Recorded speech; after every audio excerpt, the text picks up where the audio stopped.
Good morning to distinguished panel members and dear participants of our webinar. I welcome each of you to the international webinar on Communicative English Skills for Engineering. The chief guest, Dr. K.B. Jayakumar, Professor, Higher Administrative Grade, NIT Warangal. Then, keynote speaker from academic background, Dr. Sarani Ghoshal Mundal, Assistant Professor, Department of H&S, NIT Goa. Nextly, the keynote speaker from industry, Ms. Amrita Anantakrishnan, Infosys Trivandrum. Last, we have Dr. K.P. Jayakiran, Head, NSQF and Curriculum Development Division, SAP, Department of Higher Education, Government of Kerala. Panel member, Dr. V. Barla, Professor at R.G. Kedia College, Hyderabad, and NIT Warangal and IIMA alumnus. And our panel leader, Dr. P. Sojanlal, Principal of Mbits, Baselios Institute of Technology and Science, Kerala. Professor K.V. Jayakumar is a professor of Higher Administrative Grade, HAG, of Civil Engineering at the National Institute of Technology, NIT, Warangal, where he has been working since 1993. He is presently the advisor to the Director, Special Programs. He is the nominate member of the Board of Governors and the Finance Committee of the Institute. He has held various academic and administrative responsibilities in the Institute, including Dean, Planning and Development, Dean, International Relations and Alumni Affairs, Head of the Department, etc. Between July 2008 and December 2011, he was on deputation as the Executive Director of the Center for Water Resource Development and Management, CWRTM, Kozhikode, Kerala. He was honored by NITK Surathkal with the Distinguished Alumnus Award during the Diamond Jubilee celebrations of the Institute during 2019.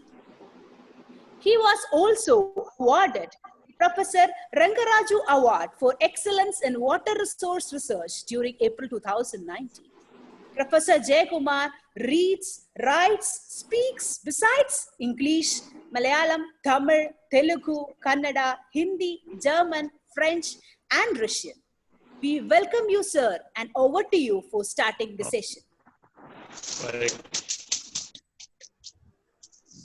Meanwhile, I am requesting all other panel members to go into the mute yourself except Jayakumar, sir, so that no other disturbance will be there. Thank you all. Whenever any panel members, if you want, you can unmute and you can speak also. So it is privileges are with the.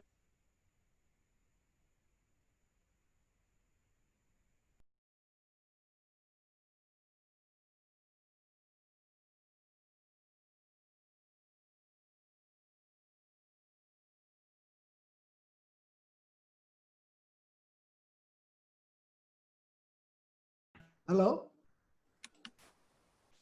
Yes, sir, audible. Please go ahead. Is it visible? Yes, sir. Yes, sir. Yeah, good morning, everybody. And I'm very happy to be part of this webinar, especially on English teaching. And I thought I'll choose a subject of English teaching in technical education for the Generation Z, which is we are now going through. I've been teaching since almost 35 years, especially technical education, but then I make it a point to emphasize the importance of language while teaching, because most of the students and teachers are not worried about the language. They are only worried about content in technical education.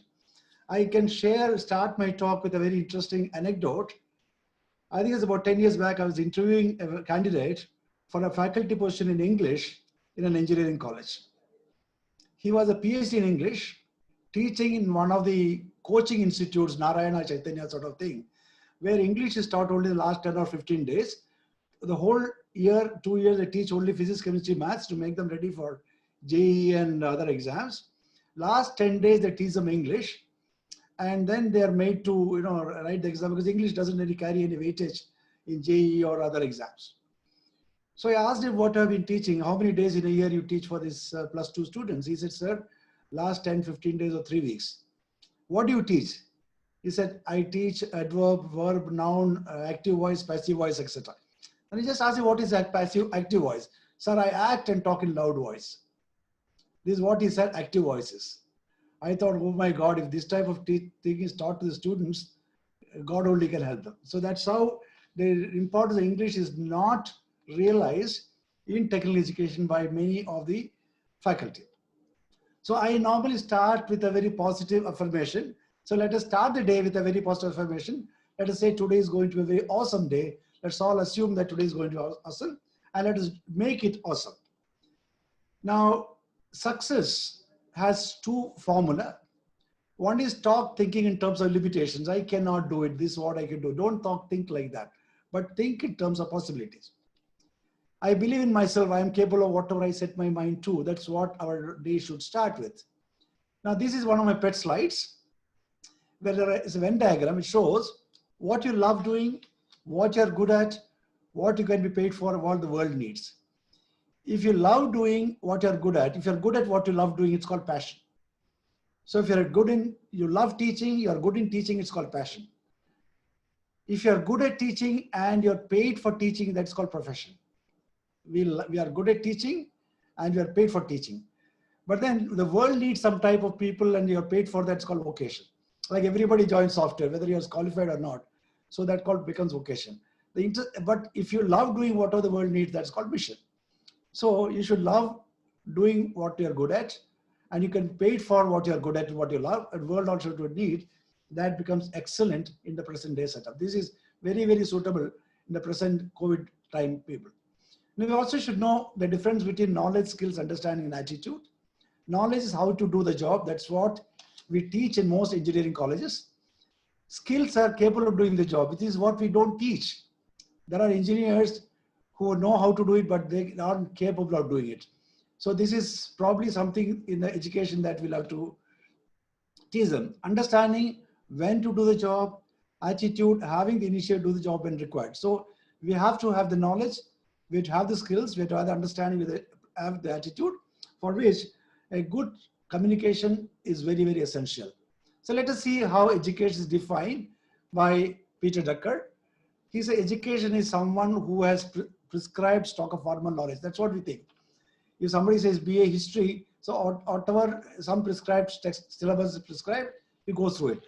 But today, the educated person will be someone who has learned how to learn and continues to learn throughout his or her lifetime. The definition of education has changed. Now, this is the generation Z, where people are more comfortable with gadgets. In fact, I think many of us here are on our mobile phone or a laptop or desktop, whatever. This is what is a generation Z is comfortable with. So this generation Z represents online students who are right after the millennium, who are born right after the millennium generation. They are also earlier called generation Y, but now we call them generation Z. There is no strict date when generation Z begins. However, the study shows demographers and researchers typically use the mid-90s birth year of individuals. Now, why I'm giving this background is how the present generation looking at things. Looking at the birth years, we'll notice that this generation has been using internet and social media since a very young age. We all started much, much later. These people start using internet and social media at a very young age, and they're very, very comfortable with them. Very, very comfortable with. Many of us are not comfortable. In fact, we're able to adjust. It's great. In fact, as a teacher, I am now running 64, 65. Somebody asked my age. I say I'm 25 years old with 40 years experience. Teachers are the only people who can tell this, because we deal with people who are between 19 and 23, 17 and 23, and one batch of 23 goes, another batch of 17 comes. So we are slightly above our student, 25 years, but our experience increases and our age remains young, because mentally we are always young because we deal with young people. If you see non-teachers of your own age, they look much aged than us, than many of us. So that's very interesting that you noticed it. So this generation is a product of turbulent years. In fact, if you look at this year, they were marked with the extreme upswing in the technology. Technology is changing very fast. We may think that today's students are quite introverts, but no, they're not. They look introverts, but they're very, very smart. Then this generation also consumes more social media than any generation in history. Their communication in the rest of the world is rather unfiltered. That means they can see anything in the internet now.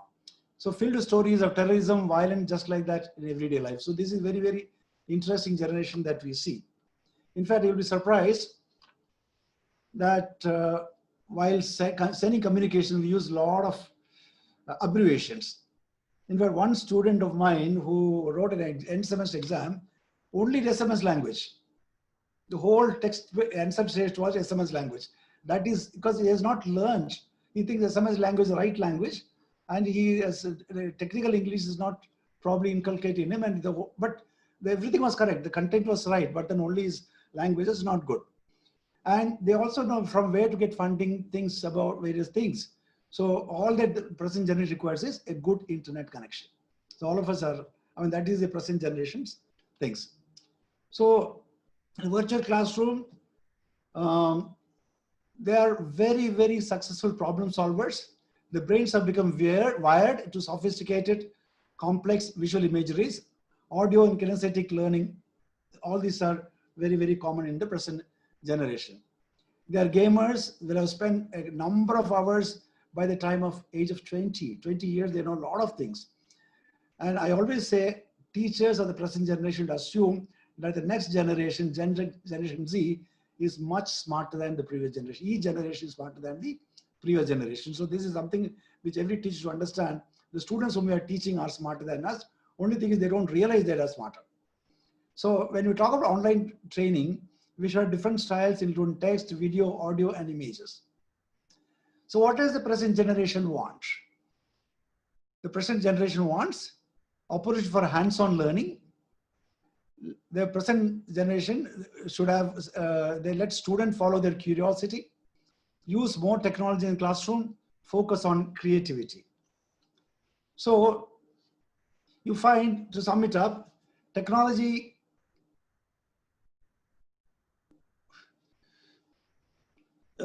if you look at this, the present generation spends approximately 79% of this generation use YouTube, 78% Facebook, about 68% Instagram, Snapchat, and Twitter. Twitter is slightly less. The present generation not so much. I think elder generation use this. So we find on an average 68 videos are seen per day. That means their language skills are much better. So we have to encourage this particular generation which are the following. So collaborative learning. So social media is their playground. So social gaming and team collaboration is very important. So routine communication doesn't help. And we have to teach them skills for faster problem solving to get better results. And second one is virtual reality. It's not a new concept, but should be considered when looking at the solution. When online students can perform real strategical actions, regardless of possible mistakes. They don't worry about mistakes. They can always correct mistakes. So the use of online education has increased considerably due to the COVID, due to the situation today, and the way the online tutors are doing, and the online students consume lots and lots of information. Gamification is another thing which is very, very common. So teachers today are not having a problem of similar online teaching. So today there is so much of pressure. Online teaching is not easy. You need much more preparation online teaching than offline regular teaching. So there are a lot of work pressures, and there are a lot of barriers for the effectiveness. They need also supportive work environment, administrations to support them. They are stressed. So workload increases now. Common stresses are time pressures. In fact, when you have online teaching, you'll find all this problem coming up. Problem also with class size. In the regular class, we have 40 to 60 students. Now we have 100, 150 students. This webinar is being attended by more than 1,000 people. Whether all 1,000 people are listening, or they just on the video, audio, and then they just go on somewhere we do not know. In fact, one of the software which I tried, it also looks at the movement of the camera is muted from your side, but your head movements are noticed to find out whether you're attentive to the lectures. At the end of this, I get a summary. 47% of the time, this person not attentive, was looking at something else. If you minimize the screen, it again says you're not attentive. So this type of things are having. So the ongoing changes are very fast. So we need teachers who provide good learning environment, who are interested in growth, who are interested in achievement. Learning is acquiring basic skills and knowledge. So that is what we'll have to impart to the students. Growth, the students should grow. They should show acquired progress over time. And progress, students should also demonstrate and attainment of some acknowledgement, attainment. So a teacher is very happy when a student learns, when a student grows, when a student achieves something. So today, teaching is 15%, 50% knowledge, 50% interpersonal or communication skills. If a teacher doesn't have good communication skills, the communication kills the interest in the subject. The yes goes just go the other side. So sometimes, a bad language spoils the whole interest. In fact, I always tell, no subject is boring. A good teacher can make even the driest subject very interesting, and a bad teacher can make even the most interesting subject very, very boring. So there is no subject which is boring. So this is today, knowledge along with interpersonal and communication skills are very important. I asked a student to pass their BTech, what, this age we're dealing with, this age is one of the most crucial age in one's life. If these ages are controlled, whole life gets controlled. If not, the whole life gets out of control. So these are the years when we as teachers spend our time with students. So we have to help the students rediscover what they have, the capacity to imagine or build upon new to the world ideas. So a typical 4-year curriculum in engineering, this is a calculation which I roughly did about 20 years back, how much time a student spends on an average in the academics. Approximately 1,000 hours per year. So a student spends about 4,000 hours in his or academic activities in 4-year curriculum. So when a student spends 4,000 hours, you also get 4,000 hours of the teacher. So effectively, teaching learning is a teamwork. Now a teacher's 1 hour is much more than a student's 1 hour. When a teacher delivers a talk for 1 hour, he or she prepares for 7 to 8 hours to deliver 1 hour of effective teaching. So it's a teamwork. So we have, as a teacher, we have to spend at least 1 hour of our teaching time looking back and finding out how we did, whether we have done a good job, and this will really help in the long term as productive. So teaching learning is a teacher-student interaction. Effective teacher, there is no definition, but we should have professional knowledge and skills, which also commitment and motivation. So effective teachers also recognize the increasing importance of technology as a tool for student learning and as a major communication resource that is being developed. So a teacher continues with a student throughout the life, experimenting, improving and modifying the approach for learning to be up to date.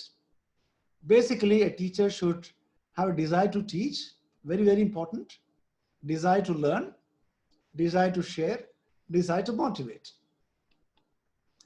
They must be committed to students and learning. They must know the subject matter. If I always tell teachers, read the same topic from 10 different books written in 10 different styles of English. You got American English, you got British English, you got Australian English, you got Malayalam English, you got Tamil English, you got Bihar English, you got Odisha English. So when you read the books written in 10 different styles of English, and when you give a lecture, you'll be speaking in your own language. Otherwise, what happens if you read only one book, which many teachers do, and go and give a lecture, you'll become a poor quality Xerox machine of that particular book. In fact, the moment the student understands you're reproducing from one particular book, the student loses interest in the subject. So it's very important that the teacher reads a lot. So knows the subject matter much more than what students expect to know. You should know how to manage students. You should have think systematically about their own practice. And we teachers are a member of learning community. Always we are in the learning community. So I asked a student who just passed out what they feel about the engineering curriculum that they went through in 4 years. And whatever I've written is not in any order. They are there's no priority like this. So present generation do not like to get a feeling that they're being lectured to. Very, very important. The classes are to be made interactive. Online teaching also can be made more interactive. Practical application and create small projects. No subject is boring. It's the teachers who make it subject boring or uninteresting. Never be a dictator. What does dictator mean? Dictating notes. Not the typical meaning of dictator. It's a not dictating notes. Don't try to show off the knowledgeability. This is something which the present generation do not like. Many of the present generation are addicted to various Google so that they can understand whatever they want. So we should be able to give them much more than what they can get from Google. Encourage questions. No questions are silly. Now, this is a typical classroom. Even in a webinar, you should be able to tell what you're going to tell. At the end of the day, summarize. And then what you're going to teach in the next lecture. That's going to be really effective. If a student loses interest in the class, the students are scribbling all sorts of notes, all sorts of things on the notebook. It's something which I ask my teachers to go and check it. Another interesting thing, if a student asks a question, your teacher tells that a particular question is very interesting, one can be very sure that the answer that you're going to get is not as good as a question that is asked. Oh, that's a lovely question. The teacher doesn't know the answer. He just asks, oh, that's a lovely question. Any more questions? So many times, teachers should know much more. The present generation also like to be recognized, like to be acknowledged, like to be consulted, like to be informed, and need to be given time. This is something which I always tell my teachers, that when a student approaches you, please do not say, I do not have time. When I say I do not have time, it means there's something more important to me at this moment of time. You're not important. So whenever a student asks a teacher for some time, please spend some time with the students. Even if you're very busy, spend 2-3 minutes, and then you can tell the student to come at some other time. So much of the learning teaching is about sending and receiving messages. So we have to carefully deliver the messages so that the students are invited to a lecture to share their ideas and to feel that this class or this lecture is a place to share ideas, investigate, create, and collaborate with others. A classroom, a virtual classroom, can be a place to be understood as well as a place to gain understanding. Learning takes place in a variety of ways through experience. In fact, teaching, I can just have an experience of mine somewhere in 2002 when I was appointed as an expert for selecting a professor in one university, and a very, very old university. And the person who applied for the professor's post told me, sir, I have 25 years of experience. I asked him, is it 1 year experience 25 times or 25 years of experience? Quite a few times in teaching, the same thing is repeated year after year. So when I say 25 years of experience in teaching, it means it could be 1 year experience 25 times or 25 years of real experience. So it's very, very important that teaching is, takes place in various experiments, making and doing things, experimentation, different types of methods of teaching, lots of reading, lots of discussion, asking questions, listening. Listening is very important. When you listen, you must be silent. In fact, listen and silent are the same letters jumbled. Listening, thinking, reflecting, expressing oneself in speech right. Learners require opportunity to all these kinds in the course of the development. In fact, I always tell that if you read, you become complete. You discuss, you become ready. You write, you become perfect.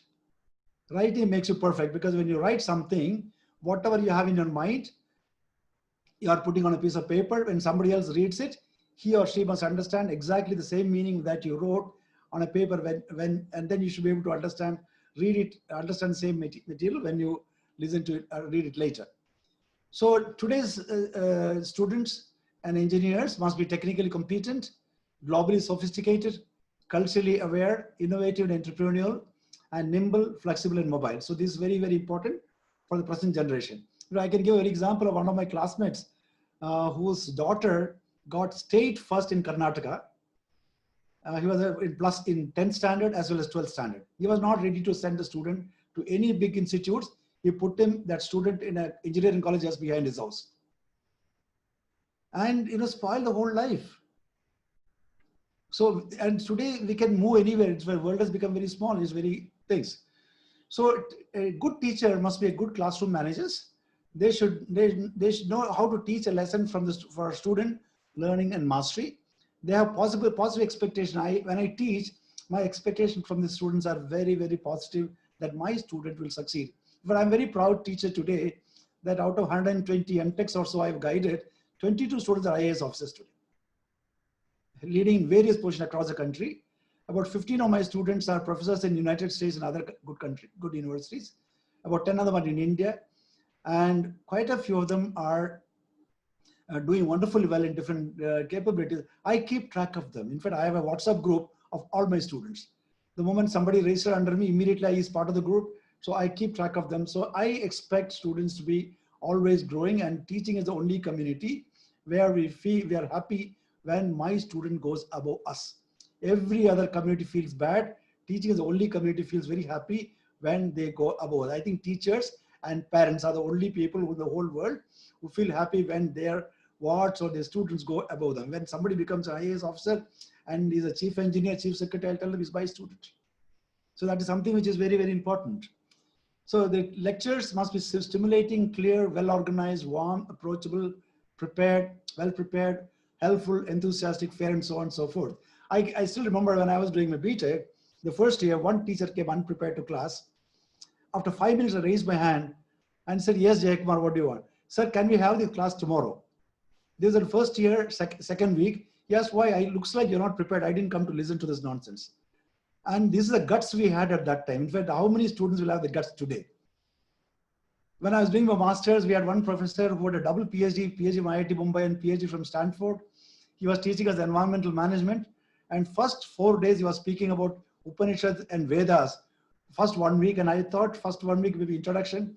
Second week, Monday, he started again Upanishad. I got up and said, sir, if I want to learn Upanishads and Vedas, I'll go to Himalayas. I don't come to IIT Kanpur for this.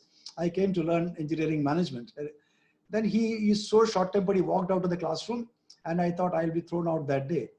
Around 11:45, I get a note, Jayakumar, please meet me. And this was 1979, July. I go to his room. I knock his door because he had an air-conditioned room, one of the few people who had air-conditioned rooms. I knocked the room and I went inside. He came and bolted the room and hugged me. He said, Jayakumar, you brought me to my senses. Had he not told me, I would have continued these Upanishads for a longer time.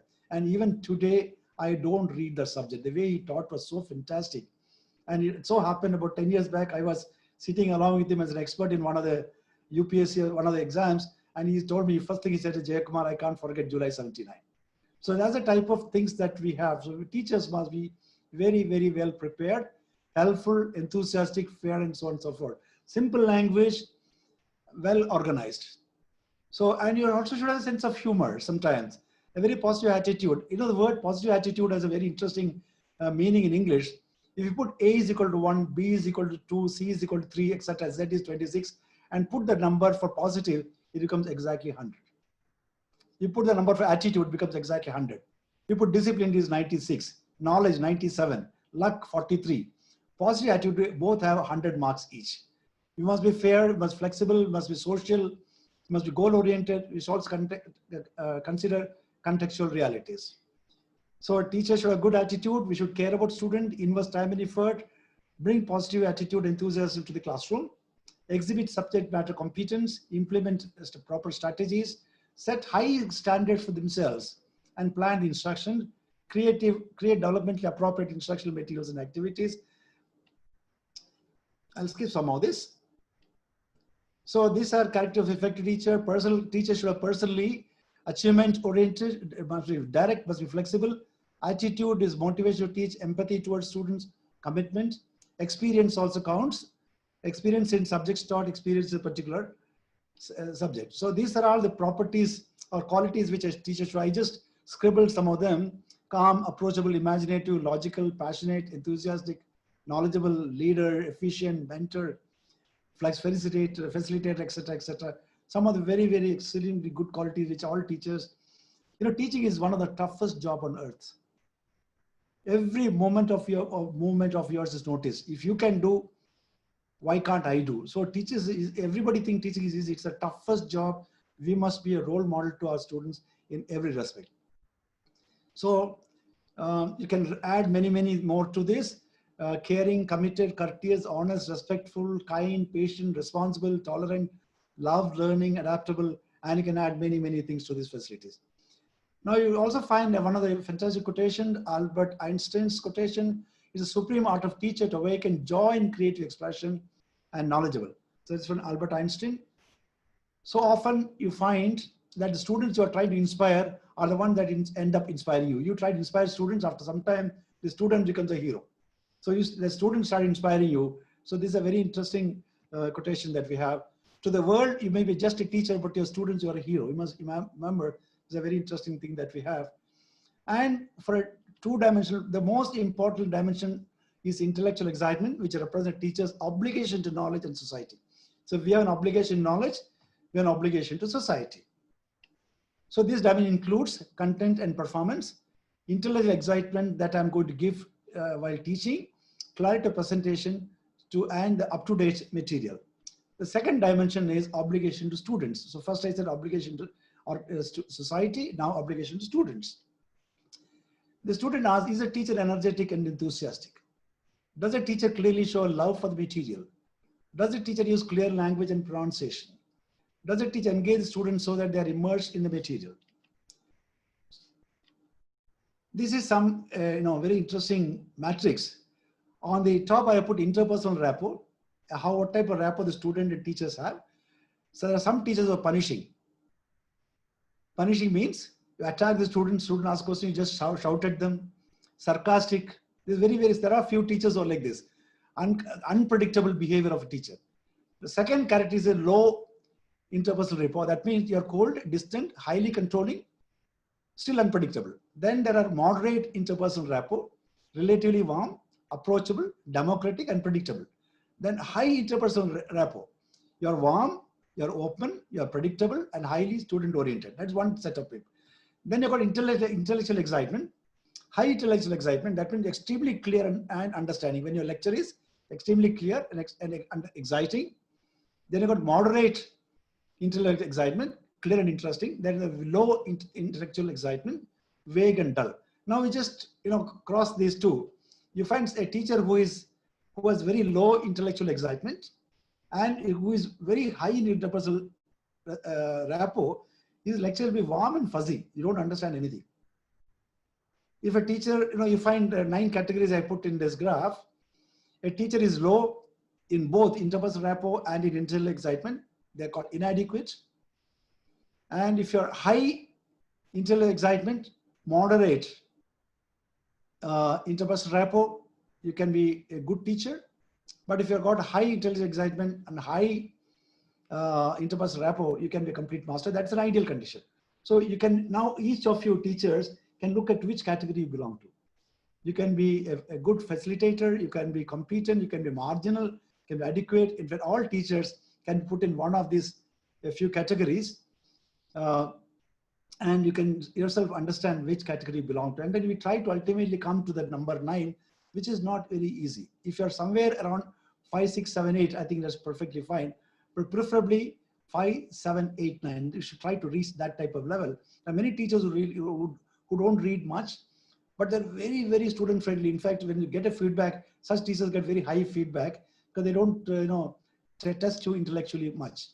But if you're an extremely good teacher and you're tough, again, you're not liked. But a good teacher is always remembered maybe a few years after the, for some years, but a bad teacher is remembered throughout the life. 10 years later, you're trying to do some design, you're unable to, then you thought, who taught this? Oh, that fellow did not teach us anything. So quite a few times, bad teachers are remembered throughout the life. Good teachers are remembered, bad teachers are remembered more throughout the life. So effective teacher, you have to also know, help them to construct knowledge and further understanding of the world around them. Repeat this to maximize student potential. So these are the characteristics a good teacher should show: integrity, motivation, honesty, innovation, sincerity, hard work, leadership, and inspiration. And the teacher should go out there and be amazing. It's very, very important that you go to that and amazing. This is one of my very, very pet slides. Go 24 hours without complaining, not even once. Then watch how your life starts changing. Spend 24 hours, don't complain about anything at once, and repeat it every year. Whole life starts changing. For teachers, is very, very important. And these are some of the affirmative statements. My imagination is the most powerful tool I possess. I am filled with optimism and happiness. I can and I will do this. I'm dedicated and motivated. I am balanced and strong. My life is what I make it. I choose to be happy and joyful. I choose to be confident. I have the strength to face any challenges. I am full of life. I love being positive. And this is just to show one small demonstration how online teaching can help. This River Krishna, the two dams constructed across it. And I want to tell students how the water gets everywhere. So I allow the dam, the first dam is full. That is the amount of reservoir you find water is getting filled up. Now the upstream side doesn't get water. So we construct a tunnel on the upstream side. It goes on the side slopes. Then it is what is stored there. And then another tunnel. These are completed, and this tunnel is under construction. Then on downstream, we got another reservoir. These are Srisailam and Nagan Sagar, two of the largest dams in the country. And you find, again, you have a tunnel from the top. The water reaches the common point, and from there it flows every day in both directions. Schematically, this picture is shown like this. You have the dam, you have a pump house, and you know the water goes to the top and then flows by gravity. So this is something which student will appreciate when you show like this, right? Now, this is something which all of us should know. When we, in actual teaching life, we find there are people you like, there are people who like you, there are people whom you don't like, there are people who don't like you. Now, if you have people you like and people who like you, you enjoy them. There are people you like, but people don't like you, you accept them. People who you like, but they don't like you, you respect them. But some people whom you don't like, they also don't like you, avoid them. Your whole life will be fantastic. This is something which I learned from experience, and this is what we have. So let us learn together. This is my email ID. Any one of you want to contact me, just send a mail. I assure you of reply within 24 hours. And I normally get around 200 mails a day. I do it in the morning between 5 and 7. All mails are replied.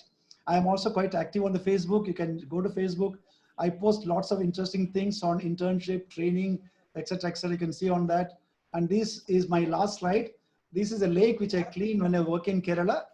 And we used no chemicals, no power, just certain plants. This particular plant variety is called Typha latifolia. If you plant this 4 to 6 plants per square meter, the water gets improved by 90%. So after the water got improved, I was taking the water with my hands and I was trying to drink it. One of my scientists said, "Sir, please hold it, let me take a photograph." And this is my own hands from a lake in Calicut. Thank you very much.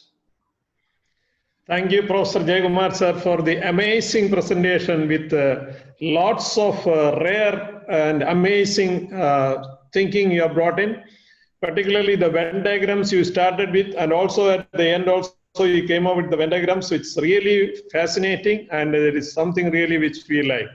And also initially you said that the prime stakeholders of the system are the students, and every teacher must give an attention to the students and all the things. And also you said 1 year experience 25 times, or you have every year additions are there. That's a big message you have given to all the entire students. And again, the teacher as well as the parent will be very happy when the students go to the higher level, like the IAS officers and the professors you have. And whenever I am contacting you for having this such of national or international seminars, you are very confident that you say to him that Professor Jayakumar sir has given this number. That's a confidence you had. Even yesterday night you proved that, sir. And the changing of the life attitude for the 100 marks. And again, this is 24 hours, no complaint, and 24 hours the replay. So everything is guaranteed. And of course, I am always watching your Facebook, and I also request all the students and participate, get on to this Jayakumar sir's Facebook page. Consistently, he will be updating. And sir, your presentation was so vibrant. That's why you can say consistently the platform was full with 1,000 people. There is no drop also. That's again a very remarkable achievement. I'm really proud that I was an alumnus of NIT Warangal. I've been associated with such a long time, and hope that this, our further association can bring forward a lot of times. And once again, on behalf of all the participants, NIT Warangal, Mbits Engineering College, as well as all these IQAC members, the attendees, and TCS, and as our sincere thanks to you, sir. Thank you very much. My pleasure. Over to Thomas for introducing. the next guest. Thank you, Soren, sir. Dr. Sharni Ghoshal Montal, Assistant Professor, Department of Humanities and Science, NIT, Goa, have been teaching English literature, language, and soft skills for the last 10 years. She has 8 years of teaching experience at NIT, Goa. Apart from that, she contributed creative as well as research articles to journals. Some of her contents have already been published in national dailies. Her book entitled The Poetry and Poetics of the Walt Whitman and Sri Aurobindo is doing a good business in the market. Her academic responsibilities are professional communication, engineering, ethics, research methodologies, and soft skills. Welcome, ma'am, and over to you. Thank you. Good morning, one and all present over here on this virtual platform. Before I start my presentation, I would like to thank Professor Sojan Lal and his team for giving me this opportunity to share my views relating to the perspectives of ELT in the 21st century. The title of my presentation is English Language Teaching and the Knowledge Age. At the outset, I would like to clarify a few things. My presentation is meant for bridging the gap between the academia and the industry. And I will also address the issues relating to the additional skills acquisition. So therefore, my discussion or my presentation will not be limited to just LSRW skills.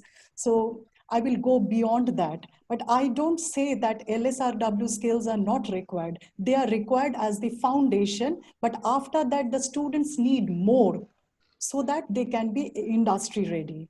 So that's all about my background of lecture, and it is also meant for the students of tertiary level and the faculty members.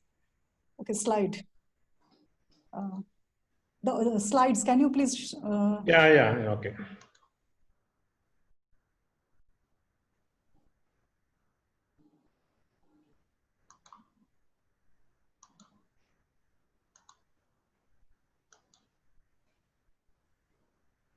Yeah, the second one, the objectives. Yes, these are the objectives of my presentation. So the first point is what is knowledge age. So I will introduce what is knowledge age. The 21st century is known as the knowledge age. It's the knowledge of ICT. And the second point is changing scenario in ELT, because now it is high time we have to adopt ourselves to the changing scenario. It's a paradigm shift, and this ICT, information communication technology, is dominating our life, and also the classroom teaching. So I will talk about the changing scenes like blended learning, flipped classroom. These are quite prevalent. Then the third point is novel approaches in the post-method era. The 21st century is also as the post-method era. Gone are the days of traditional methodologies like the grammar translation method. And also the teacher is no more a sage on the stage. Chalk and talk will not work anymore. So it's a completely different scenario. It's a paradigm shift. And the fourth point is that what we say, the ELT practitioners, that English is no more a subject. We have to make ELT classroom as project-based instruction. So I wrote PBL, project-based learning, or task-based learning, or task-based instruction. So I will talk about that, how to design the curriculum with the requirements of the 21st century. So I have already incorporated quite a few worksheets to help the facilitators of the language. Then ELT classroom. Here also I have to say, now it's high time we have to change the space management of ELT classroom. The mix of ELT classroom needs to be changed. And the final part is post-COVID situation. So I will touch upon that because we are yet to reach that stage. That stage is called the conceptual age. I will just introduce that because we don't know what is going to happen in the conceptual age. Now, the target audience for my presentation are the students of tertiary level who are getting ready for campusing. And the outcome is already, I mentioned, that bridging the gap between industry and academia. Next slide.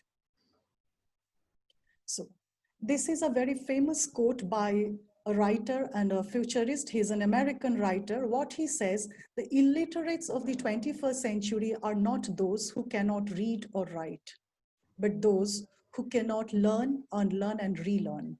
So what we have to unlearn, the traditional learning methodologies we had learned back in 2001 and 2.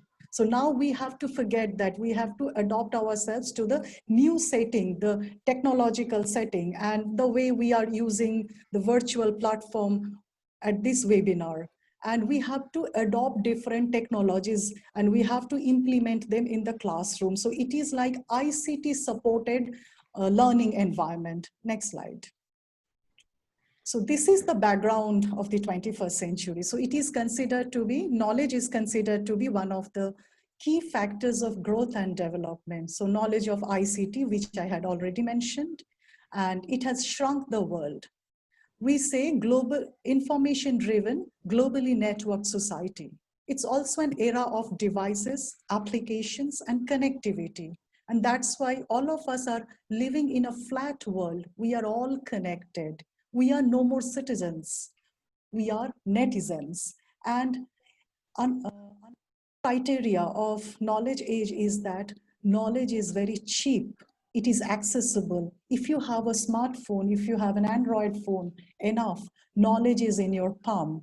And it is cheap. Why do I say so? Because how much do we pay for recharging the data? 200 rupees per month. So with that 200 rupees, we have everything with us. And sometimes it happens that an illiterate person also knows how to use this, how to use the smartphone, how to use information, how to collect, gather information. So it is, knowledge age is also participatory in nature. So everyone can participate in this communication network. And we have so many platforms for communication, social media. And the last point is that hashtag movement. So what's the implication of hashtag movement? It makes the world flat and it allows everyone to share opinions, views, like movement was an example for that. So these are the criteria or the background of the knowledge age. And against this paradigm, the facilitators need to work really hard because students are really smarter than us. If they have the smartphone, they can download all the information related to the subject. So they already come prepared. So can we really depend on the textbooks? Because the students may ask the question, what is there to learn? Everything is there on Google. Everything is there on any online platform. So many open sources are there. So the role of the teacher is relevant. I mean, students may say it is no longer relevant. So in that case, we have to do something which is beyond the textbook. So I'll talk about those aspects in my subsequent slides.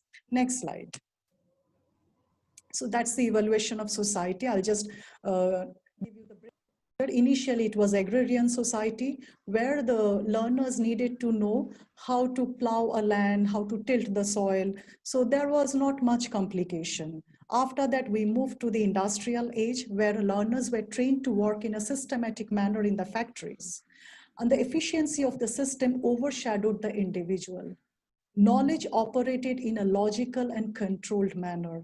So in the industrial age, the students were considered as a homogeneous group, not as a heterogeneous group. So the individual need was never taken care of. And the method was rote learning. Now come to the knowledge age where we see knowledge is the main source of economic growth. Knowledge is defined and valued not for what it is, but what it can do. It is also known as the advanced form of capitalism. Why do I say advanced form of capitalism? Because your knowledge is in your palm, in the rectangular device, that cell phone. So if you have a cell phone, you have everything. So you don't need anything. You don't need any assistance because you will switch on the Google and you will get everything. So that is why we say it is the advanced form of capitalism because knowledge is also individualistic. Next slide. Now, this is the key textbook which I have been using for the last 2 years. And honestly, the language of the book is very easy. It reads like a lucid story. It reads like a lucid narrative. So anyone can flip through the pages and understand. And I assure you, dictionary is not needed. And this is the textbook which is being used in countries like Hong Kong, Cambodia, Indonesia, Australia, and also in the US. And I have been collaborating with some of the universities of these countries for 21st century skills. So this is one of my projects along with my other projects. Now, these are the 7 C's of the 21st century. So 21st century is dominated by these 7 C's. The first C is critical thinking, problem solving, and decision-making skills. It's extremely important because when the students are hired by the industries, they are faced with different challenges and problems, and the answers of those problems are not mentioned in any textbook. Even if we remember all the theories we had learned as part of our hard skills development, but the answers are not there. So what they have to do, they have to think critically, they have to evaluate the situation, and they have to find out a probable, feasible decision to sort out the problem. And for that, they have to also think of the cost-benefit ratio, because managerial economics is already there in the B. So the first skill is extremely important. It makes students think, it makes students independent. And to solve any problem, we need to be creative. We need to be innovative. Innovative way of looking at the problem and to find a solution. Communication, extremely important. We say communication is synonymous with life. So without communication, without verbal and non-verbal aspects of communication, how can we survive? It's just impossible. Now come to the point collaboration. I will club this collaboration point with the cross-cultural understanding. Yesterday, Mr. Arun, in his brilliant presentation, he had talked about corporate ethics. So I will add something to this. That's whenever we work in the industry, it will not be a homogeneous group. It will be a heterogeneous group. There can be workers, team members from different countries, from different zones. Like in NIT Goa, we have multiracial, multilingual classrooms. So we should understand others' culture. We should not have ethnocentric behavior. Ethnocentric behavior or ethnocentric attitude says that my culture is superior to others. So that approach should not be there. Whenever I inculcate that kind of ethnocentric behavior, I won't be able to work in a team. So the facilitators in the institute will have to take care of that. And what we do at our institute, when I divide the class for presentation, I make it a heterogeneous group. Like 2 students will be from South, 2 will be from North, 2 will be from East. And also I incorporate 2 girls in the group. That is also important. So that's why we have to take care of these sensitive issues very carefully. Then computing and ICT, these are important because we belong to the knowledge age. Now, the last point is career awareness and self-reliance. So critical thinking, independent thinking will make us self-reliant, and I should know what I'm going to do after the completion of BTech course. So that is our career awareness. Now, the next slide in where I will talk about the worksheets and the changing scenario. So the changing trends, as I have already mentioned, flipped classroom and blended learning. A flipped classroom is an instructional strategy and a type of blended learning that reverses the traditional learning environment by delivering instructional content, often online, outside the classroom. So today's webinar is also flipped classroom, I can say. And then blended learning. So we are blending technology with our traditional teaching, with our content. Next slide, sir. Okay. Now, as I mentioned in my objectives, that we have to focus on projects, not subjects. So what we can do, we can take up group activities, we can take up case-based pedagogy, group discussion, survey. And here I would like to mention that case-based pedagogy can be used in any discipline, not only in ELT. It can be used for any subjects like mathematics, chemistry, physics. There also you can have case studies. Even for civil engineering, sometimes we see bridges are collapsing. So there are cases on bridge collapse, there are cases on natural calamities, there are cases. So we can, even there are cases relating to market downfall, financial fiasco. So the teachers need to work hard to collate all these case studies. And there can be case studies on EQ, there can be case studies on IQ. EQ case studies are related for organizational behavior. So it's not only ELT. It is irrespective of disciplines. Even these can be used in literature also, because any novel or any Shakespeare's drama, for example, King Lear, that's a case study. Case study of what? Sight blindness.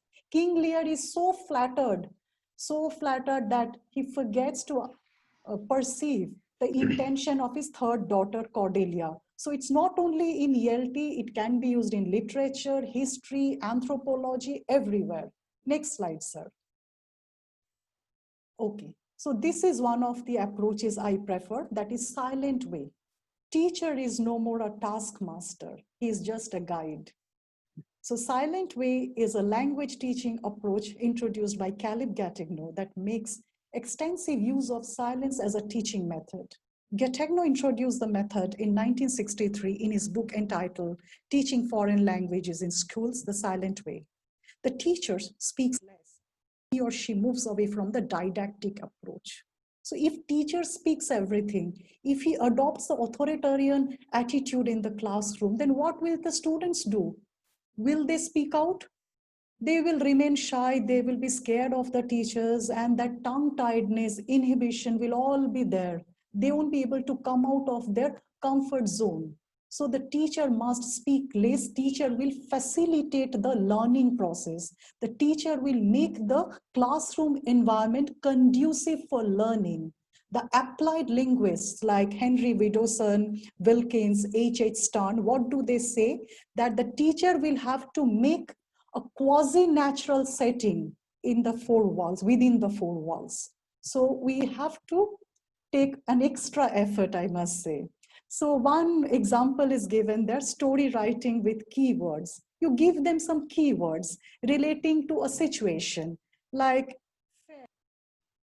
gathering, sweets, balloons. They will write a short story relating to a fair, a cultural fair. Next slide, sir. Suggestopedia is another approach where also the teacher will suggest. Suggestopedia is a teaching approach developed by the Bulgarian psychotherapist Georgi Lozanov. It is used mostly to learn foreign languages. The theory applied positive suggestion in teaching. When it was developed in the 1970s, music is central to it. No formal test is conducted. Evaluation is based on overall performances. It may be difficult to implement because it doesn't have any evaluation criteria, but the researchers are working on that. Mostly in Hong Kong, in PolyU, there are quite a few faculty members. We are all working together how to implement evaluation criteria for this approach. Now, music. For example, the teacher can play a background music for 5 minutes. The teacher can download a music, instrumental music without words, which can be a sound of forest with murmuring sound of waterfalls, whispering sound of the wind blowing through the leaves. So the music will be played for 3 minutes at the most, or 5 minutes. And after that, the teacher will ask the students to write their impression. What did they feel? What did they think? Some words will come like peaceful, soothing, quiet, relaxing. So these words will come up. So what we are doing, we are teaching them vocabulary as well. And if someone fails to write, please help that student to think. At least, every student should write one adjective. Picture description is another way. Give them a picture. and ask them to describe the picture. Short story writing with keywords. Here you can do another thing. You just give the first sentence and then you ask the students to think and write. The sentence can be, I lost my wallet in the train. Live it. Now the students will write something. So the benefits are critical thinking. So the benefits of these approaches are critical thinking, problem solving, and independent decision-making abilities. Self-reliance, because every student should be independent. We should not make them handicapped by lecturing method. Self-instruction, because when we write something, we need to instruct ourselves. What word should I write? Then personality development, because all these will inculcate a confident, ready to be hired personality. So these are important for the institute, for the students. Next slide. This is one worksheet. So these are I have incorporated 3-4 worksheets, and honestly, I didn't copy from anywhere. So I just think and write. So as Jayakumar sir has rightly mentioned in the previous presentation, that the teacher needs a lot of preparation. Yes, I agree with him. So here is a case for the students. Promote the state of Kerala as a tourist destination for the French nationals. So what do we have to do? You divide the class into several groups and ask them to think and come up with solution. And after that, they will give you a presentation. When they give presentation, please listen to them patiently. Help them with pronunciation, help them with expression, help them with body language, kinesics, as well as proxemics. How face they should use during presentation. And the kinesics part, eye movement, arm gesture, position of the arms, and the standing position, voice modulation, paralinguistics, everything needs to be taken care of by the faculty member. Now for this, the answers can be like the higher education of Kerala can introduce French language as an elective course in your institute, so that can be a career option. Then some resorts and hotels can introduce French food, French cuisine. The tourism department can give 5% or 10% discount for the French tourists when they want to visit Kerala in December and January, because it is God's own country. So these are the ways you can make it interesting and give them something for which answers are not there in the textbook, not even on Google. So make sure that. Next worksheet. So this is a very common problem across India, wherever you go, in NIT Goa also. The canteen, students of your university have lodged several complaints about the campus cafeteria. Identify the problems and recommend some changes to the Dean Students Welfare. Again, we will address those skills. Critical thinking, problem solving, and decision making, collaboration, communication. So it comes under survey. The students will survey the canteen workers, the proprietor, and then they will take feedback, maybe blind feedback from the students, from the faculty members, and then they will come up with a solution. So the complaints can be unhygienic environment, ambience, stale food, delay in service, seafood. There can be many problems. Next slide, sir. Next. Yes. So this is a situational image. So how many persons are there in the room? 3 persons. Because there are 3 speech bubbles, we can see 2 persons. So whenever you ask this question, the immediate answer will be 2. But 2 persons are not there. The 3rd person is not visible. So give them this kind of image. So they will fill up the speech bubble. Yesterday I was mentioning cotton. So the reason behind is that we have to use conversational English because that's the basic. After that, we can go for an ornate, flowery language. But for getting a job, getting into the industry and to work with other colleagues and workers in the workshop of the industry, we need to have conversational English. So what we see, Here also you can teach all these skills, 20% skills along with body language and space management. So what we see in this image, the woman is standing, her arms are placed on her waist, legs are little apart, and the man is seated.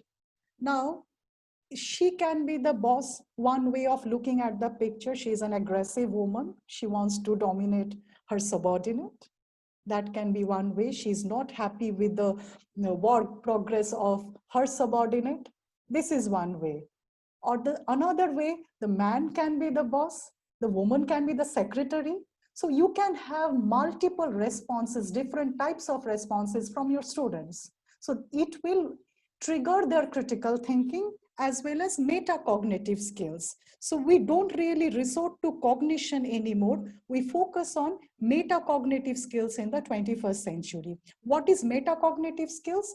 Awareness and understanding of your own thought process.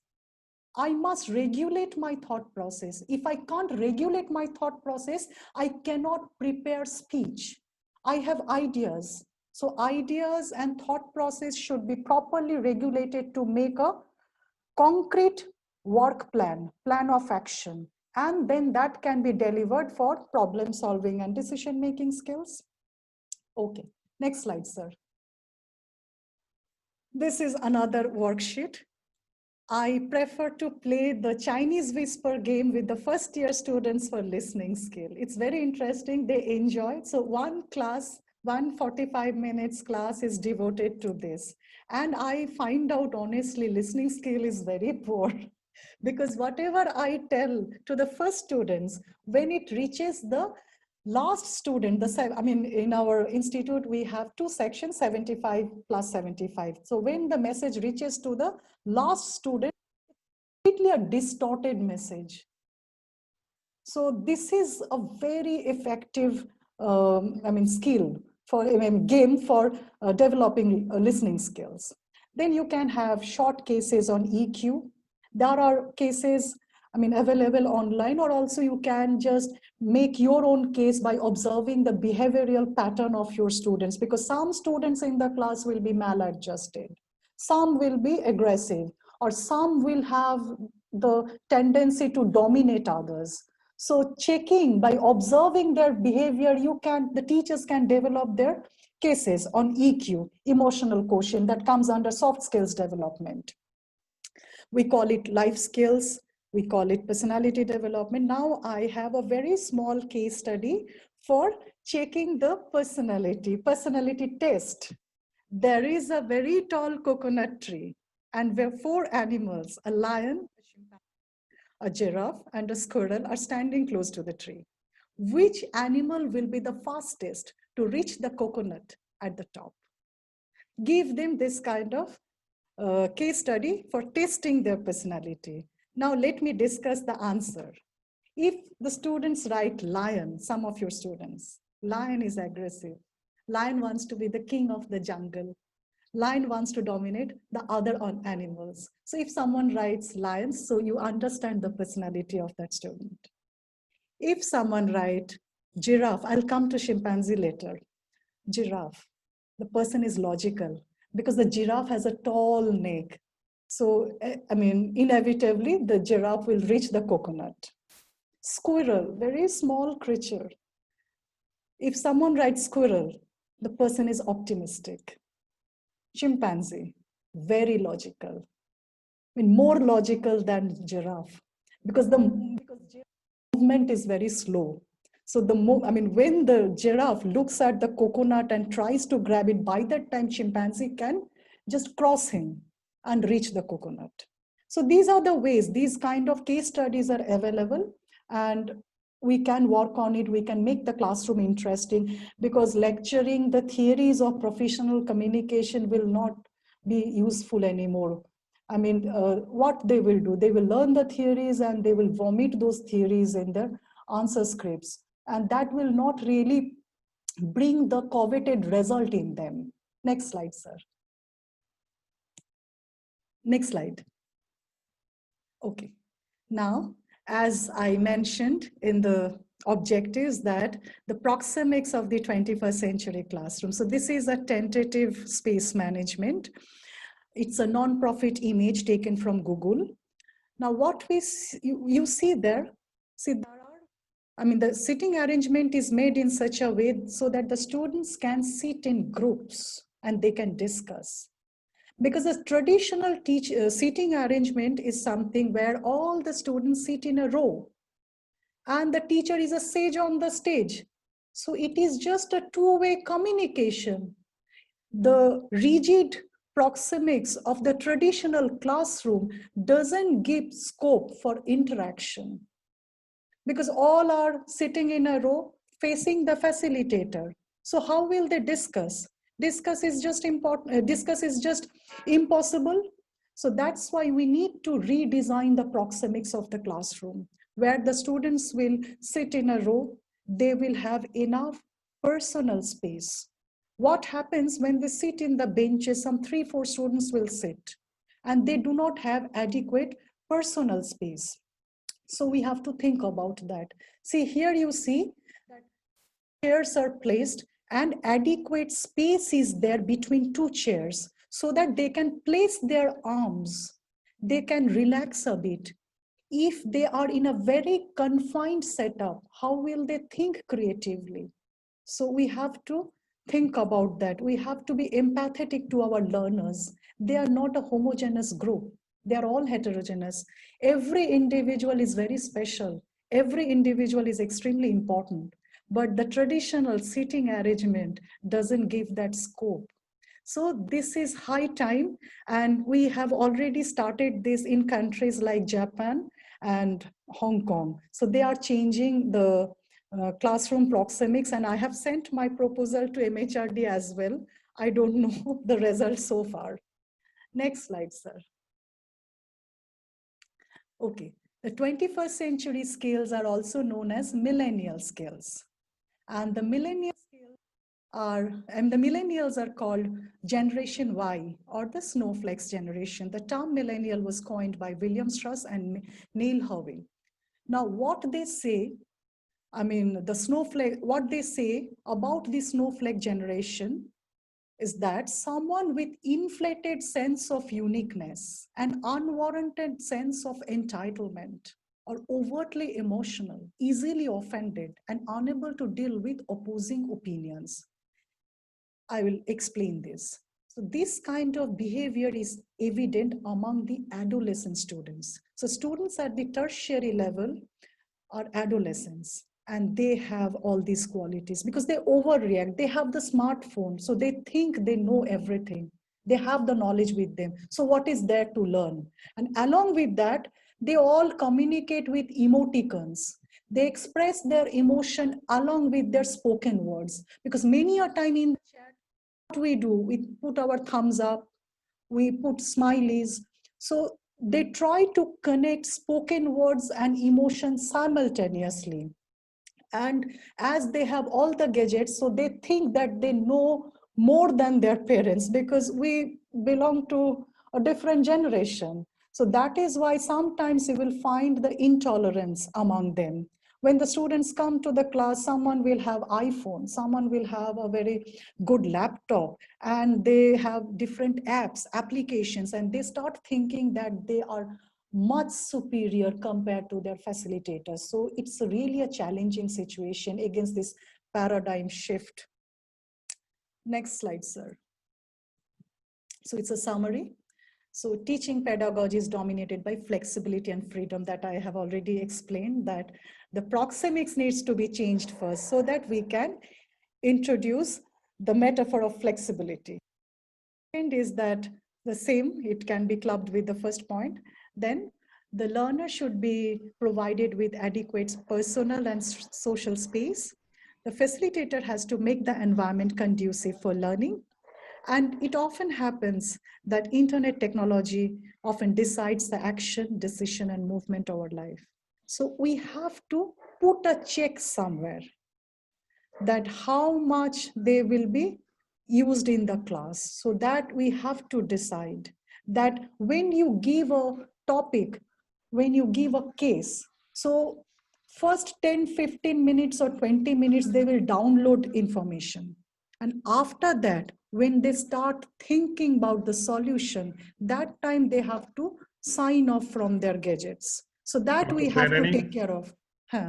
Maybe time is running out. Maybe 1 or 2 minutes. The last, this is the conclusion. I mean, next slide. After that, I will. Yeah. So 21st century skills combine right brain and left brain. Hard skills, soft skills, EQ, IQ. Next.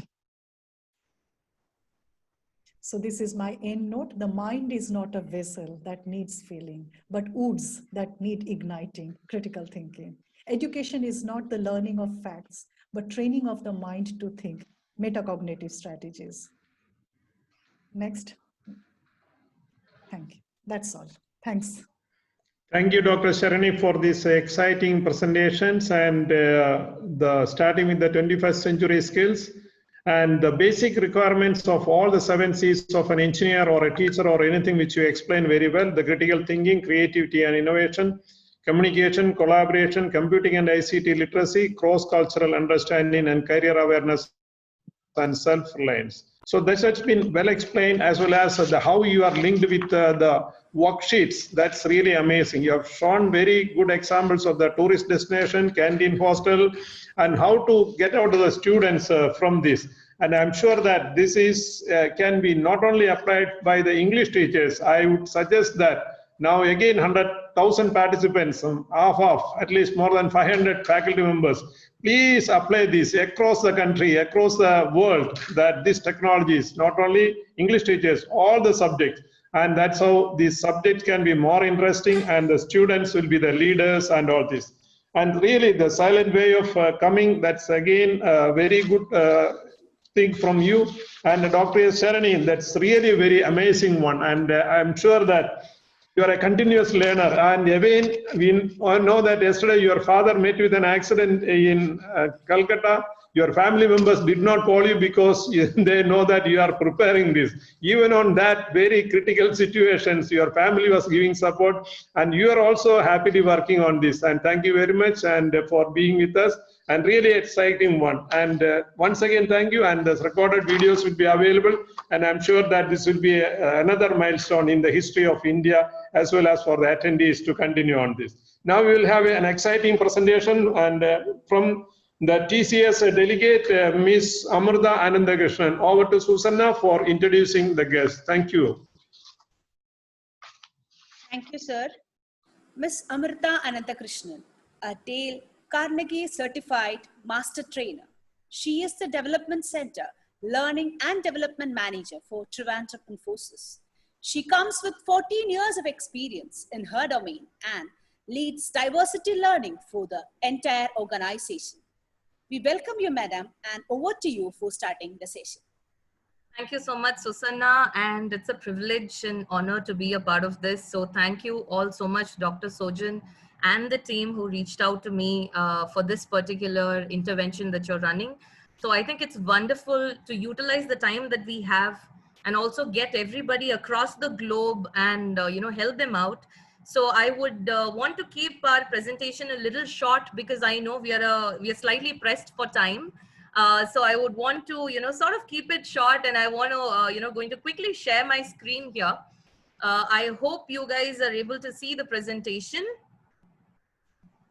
Yeah, we got it. All right, superb. Yeah. So I'm going to quickly take this through, and who are the people who are going to benefit from this? It's going to be mainly students. The reason I wanted to focus more on the students was basically because as teachers, of course, I want your guidance for your students to do well when they join work. But at the same time, we find a little bit of gap when it comes to the industry and the academia. I know a lot of it was covered just before right now. And so I want to focus a little bit on what are the real-time challenges that we see in our industry and you as students, because end of the day, you are the people who are going to be working. You are the ones who are choosing your profession and choosing your way forward. So being part of Infosys for a long time, as you all know, Infosys has an academy where we take students from, right out of college, and we have a 6-month training that we do in Mysore to ensure that, the gap is actually bridged.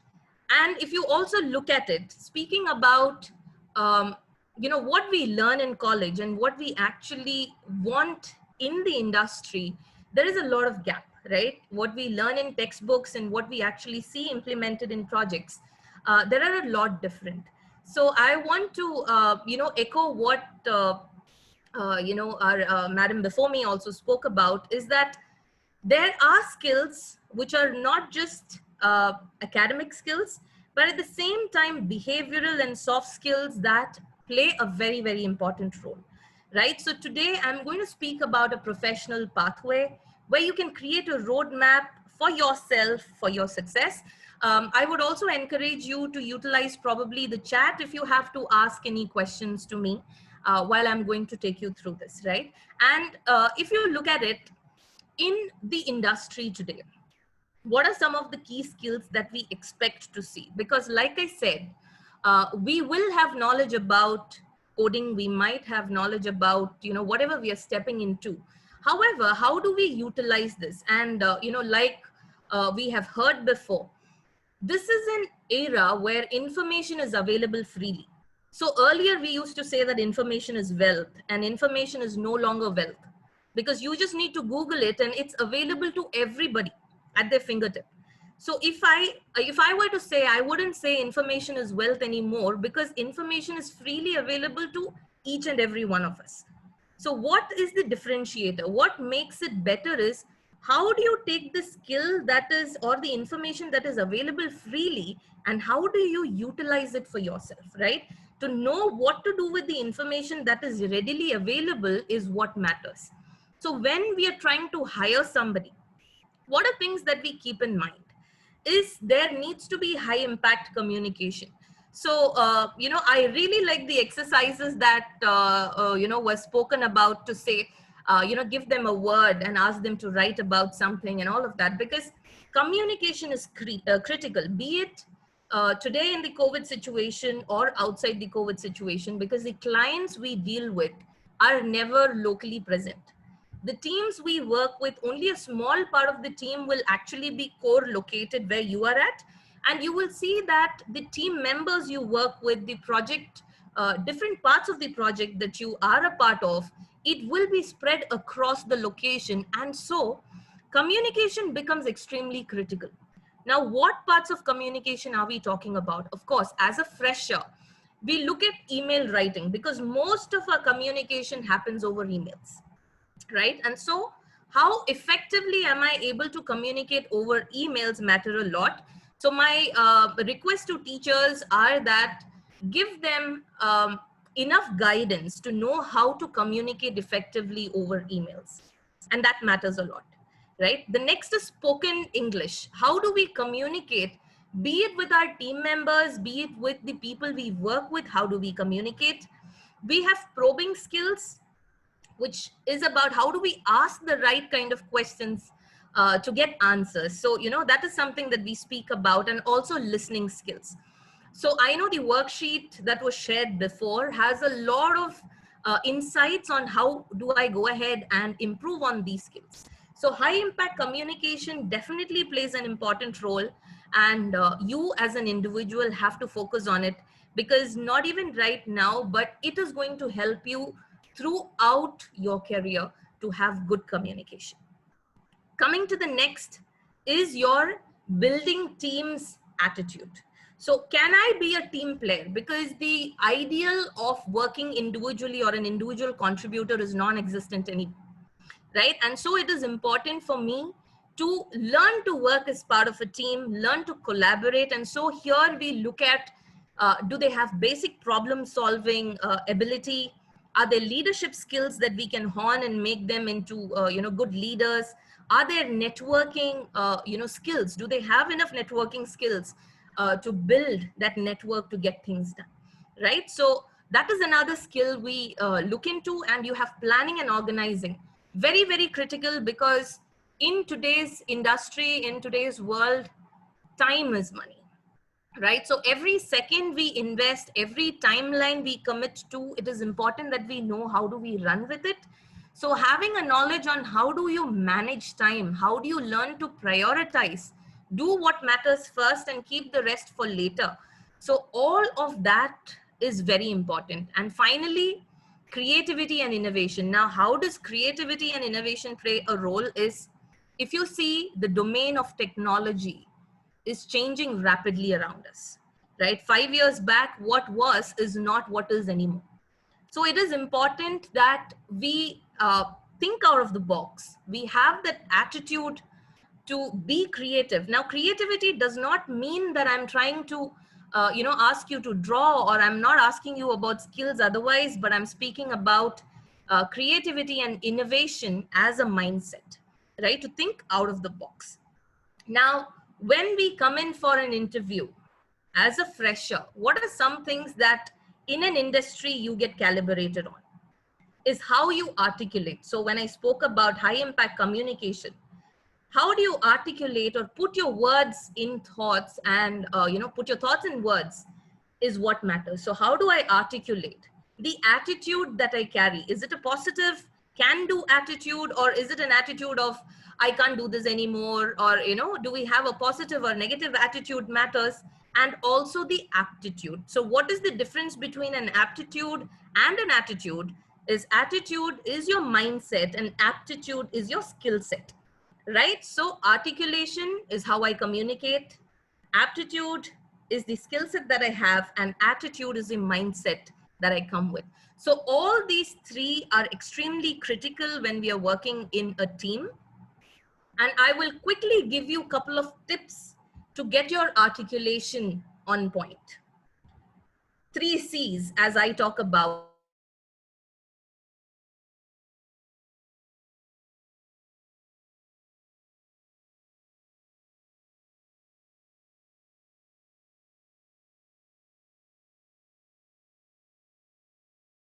Research, get your content in place.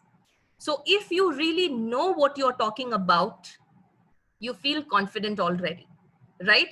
So do your research, get the content in place. And in content, in Dale Carnegie, there is something that we believe in. It is called defeats. We say defeats defeat doubt. So I'm just going to put that on chat here to say that it is defeats, right? Each of these letters actually stand for a particular word. So D stands for demonstration. E stands for examples. F stands for facts. The other E stands, any guesses? It's exhibits. Then we have analogy or artifacts. And T is for testimonials. And finally, S is for statistics, right? So if I can use either a demonstration, give an example, state facts, bring an exhibit. It can even be a 3D model or even a flowchart for that matter. Have an exhibit or an artifact that you can refer, a testimonial from people who might have used it. So if you have points of view from other people, and also statistics. If you can use any one of these while you're presenting your point of view, it becomes very credible, right? So learn to use the defeats to defeat doubt. So that is something that you all can think about to leverage while you're making a presentation or even speaking about something. So get the content in place, and then comes clarity. Clarity is on how am I going to structure what I'm talking about, because I've already gathered the content. With the content I have, how do I structure them? How do I open, or how do I introduce what I'm talking about? How do I structure the content that I have got? And how do I close it? What is the point that I'm trying to present? So if I know how to structure it, it brings more clarity on what is it that I need to speak about. And finally, confidence. Confidence is obtained where you practice what you want to talk about, right? So keeping content, gathering it, structuring it, giving it a clarity, and presenting what you want with confidence is going to win the deal for you, right? So that is something that you can easily remember. We call it as the 3 C's of articulation. So if you can remember that, it is definitely going to help. And then comes the attitude and aptitude. So always have a positive can-do approach with a drive to succeed. Very important. Then be flexible and open to learn. Now, this is something that we even talk about at work, is that most of us really spoke about, or rather we think that, you know, once we are done with college, that's it, end to learning, right? I'm not going to learn anymore. But unfortunately, that is not true when it comes to the IT industry. We have to constantly learn. We have to constantly keep ourselves updated. And so you have to be flexible and open to learn. And finally, thinking out of the box. If you can read about design thinking, that is definitely a tool that we use to ensure that you can think out of the box. So leverage that design thinking. And then I would want to close with a couple of, things that you can remember to become a professional. One is effective communication, which we spoke about. Be committed to what you do, because commitment goes a long way. Teamwork is critical. Of course, you are great at doing something, but having that attitude to leverage each other's strength and win needs teamwork and integrity. So never lose on your integrity. Always stick to the morals and do the right thing and be honest. Even if it is a difficult situation, or even if it is a bad news, ensure that you communicate that with honesty, and that is going to help you succeed. So with that, I would quickly want to take a pause and open up for any questions that you may have, because this is what I wanted to keep it short and precise. I hope this was helpful. Sojan sir, over to you. Full session, and I'm sure that you had a little difficulty in the time management because we sufficient time. Maybe I'm not sure you got it or not. Anyway, this Infosys Academy in Mysore is one of the prestigious academy in the country, as well as I'm sure that it's one of the best in the world. I can guess that. And how you bridging the gap between whatever is producing at the institutional level, coming and you grooming these people also. And the 3 C's which you said about the content, clarity, confidence to articulate all these things. And in the previous session also, Professor Jaykumar sir also said about the attitude, which makes the mindset, and the aptitude, which you regularly conduct. These are all very straightforward things which every student as well as faculty need to understand. And in the new curriculum of the Kerala Technical University, this design thinking is there. I'm sure that across all over this country, the same thing. You can meanwhile unscreen this. Share, please close this one. I'll step up for the next one. And for the teachers, there is one request that I have, and also for the students, is that maths is the base to learn any new computer language. So focus a little bit on data structure, algorithm, and maths, because that is definitely going to help us learn any new language that is coming in, be it artificial intelligence or anything that is coming up new. If I have my base on algebra, data structure, and algorithm, a strong base in that, it becomes very easy for you to learn any new computer language. So if we can train our students to get better at this, it's definitely going to help them succeed in the IT industry for sure. Oh, great. Thank you, sir. Thank you so much. And thank you. Now I will pass on to the next speaker introduction. Thomas, please introduce. Thank you, Sojan sir. Dr. K.P. J. Kiran is the head of NSQF and Curriculum Development Division, ASAP, Department of Higher Education, Government of Kerala. He took his postgraduate diploma in Educational Planning and Management with first rank, PhD in Structural Geology, and MSc Geology with second rank. He has held additional charges as Program Director, fostering linkages in academic innovation and research, and as State Nodal Officer, Community Colleges Kerala, Assistant Professor in Geology at University College, Trivandrum, Kerala. Scientist B at Central Groundwater Board, Government of India, Bhubaneswar, Orissa. Welcome, sir, and over to you for the session. A very good afternoon, everyone, and thank you, co-panelists, for throwing out wonderful points and ideas. I'm here to tell you in 5 minutes or so as to what additional skill acquisition program of Government of Kerala, Department of Higher Education is doing to empower students of schools, colleges, and polytechnics of the state. Well, when additional skill acquisition program started in 2012, we realized that most of the students, they lack key skills for employment, and one of the most important skills that they lacked was communication. As you all know, we are all very comfortable with our native language because we are immersed in it. We listen to it, we hear it every often, we write that language. But when it comes to a non-native language, we are not doing many things. So we thought that the best strategy would be to immerse the learner as much as we can in that language to help the learner overcome the blocks in learning that language. So foundation skill training is the first thing that we give in additional skill acquisition program. 180 hours of communicative English and basic IT. And to tell you about our foundation skill training, many things have been told about during interesting ways of training by Professor Sarani and many others during this webinar, and Dr. Barla also explained about these strategies yesterday.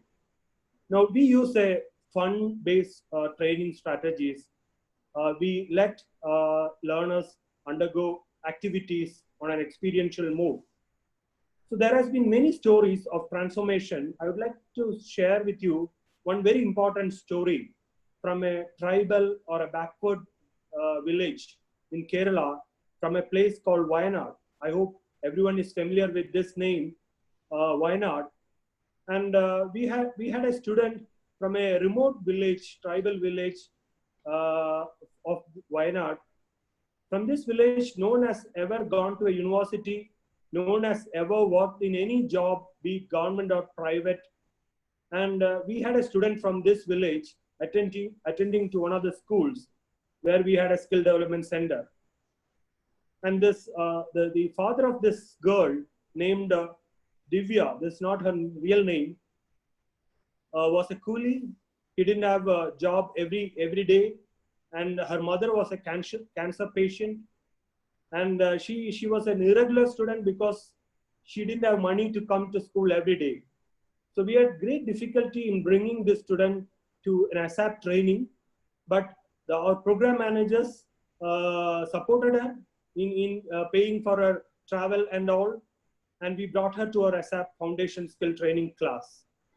And after undergoing this 180 hours of foundation module, we found that this attitude of this student had changed a lot. And with the final polishing skills that we gave, she was very confident to speak in English, though with some errors, before any audience.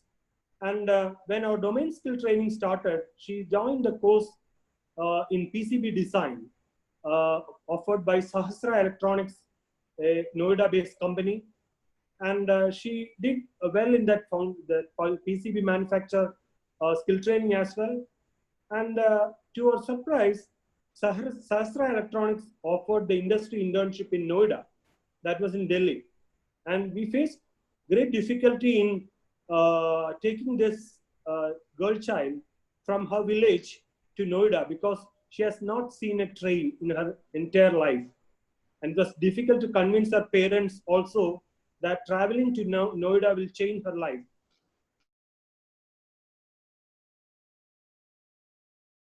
And the company was also pleased to support her in her travel. And she spent 1 month in Noida doing this internship, and this company was also very pleased in the way she was performing. And to her surprise, she didn't come back. She stayed there, not for 1 month, not for 2 months.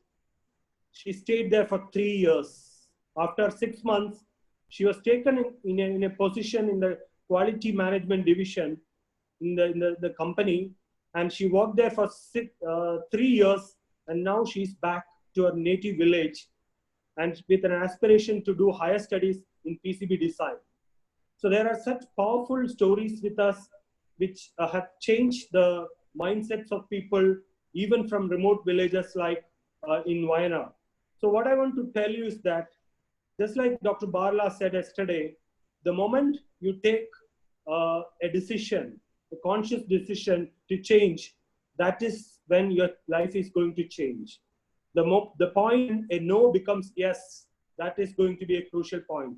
Rest will all follow. We have beautiful programs. We have beautiful mentors around. So take the opportunity. This is what I would like to tell you. So Additional Skill Acquisition Program has established advanced skill development centers in engineering colleges. I'm very happy to tell you that Mbits is a very proud partner of the Additional Skill Acquisition Program. And they have been running our courses where for engineering courses, we have taken a different stand. We have developed an advanced foundation module, which is focusing on the 10 core skills as laid out by WHO, World Health Organization, which includes not only communicative skills, it also includes problem solving, decision making, interpersonal skills, many other skills. And so we are offering 100 hours of life skill in very interesting, very activity-based model to the engineering students. So the advanced skill development centers are there in 66 institutions across the state. So if any of the teachers listening to this course from engineering college would like to make your engineering college an advanced skill development center of Additional Skill Acquisition Program, just raise a request, express an interest to the Additional Skill Acquisition Program. So we will start the process. Apart from the life skill modules, this foundation module, we give other programs. The current programs which are running is a foundation course in robotics. We also offer a Google program. There are many programs. I don't want to spend much time. If you go to the website of Additional Skill Acquisition Program, you will be able to know about this program. And before I close, let me tell you that if there is any engineering student listening to this webinar with very good soft skill, there is a great opportunity for you to become a trainer, because we have a trainer development program, which is a national skill qualification program registered in the National Qualification Register. We are offering a 1-month training through our community skill parks with this national program to transform students with good communication skill to become skill trainers.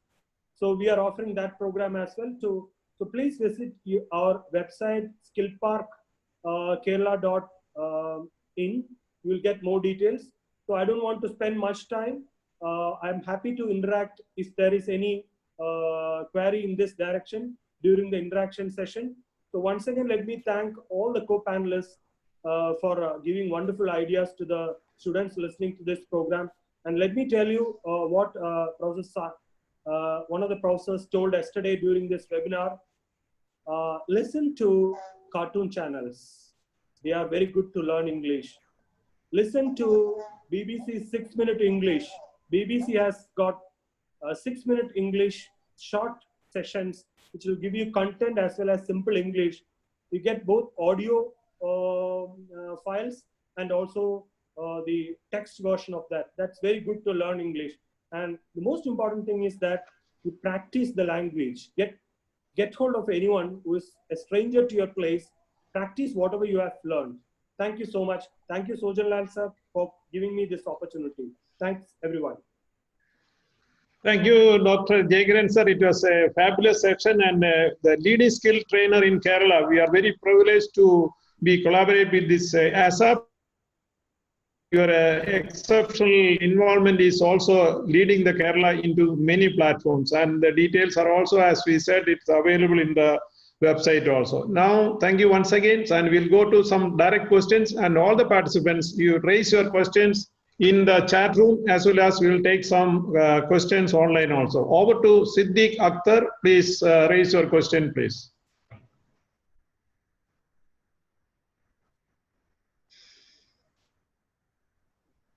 Hello. Good afternoon, sir. I am Siddiq. from. Hello. Yeah. Good afternoon. I am from Odisha, and I am a BTech student of second year, and I have completed my schooling from CBSE, which is an English medium school. So I am a very good, not very good, mediocre in reading and understanding English. But when it comes to public speaking, I am very poor at it because we rarely get chance to enhance our skill in the field of public speaking. So what should we do, or is there any task or just thing to explore this field of public speaking?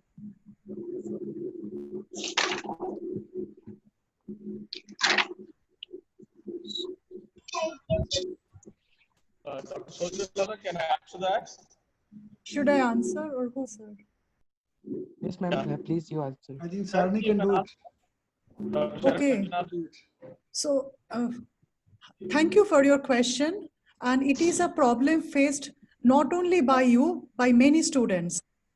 My advice is that whatever you want to present or speak, you have to have 1 week practice. What you do, write a short content, write your speech in a paragraph, in a single paragraph. Read it 2-3 times.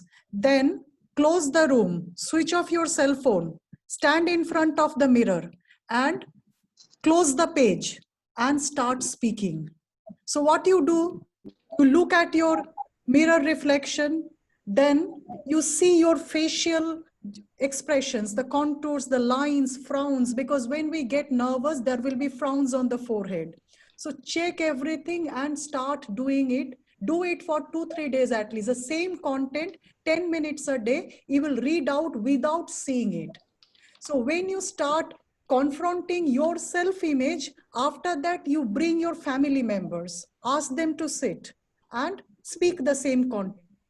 It will gradually go away. That I have been doing with my students, and they really, by the end of the 4th year, they become excellent speakers. So first judge is the mirror.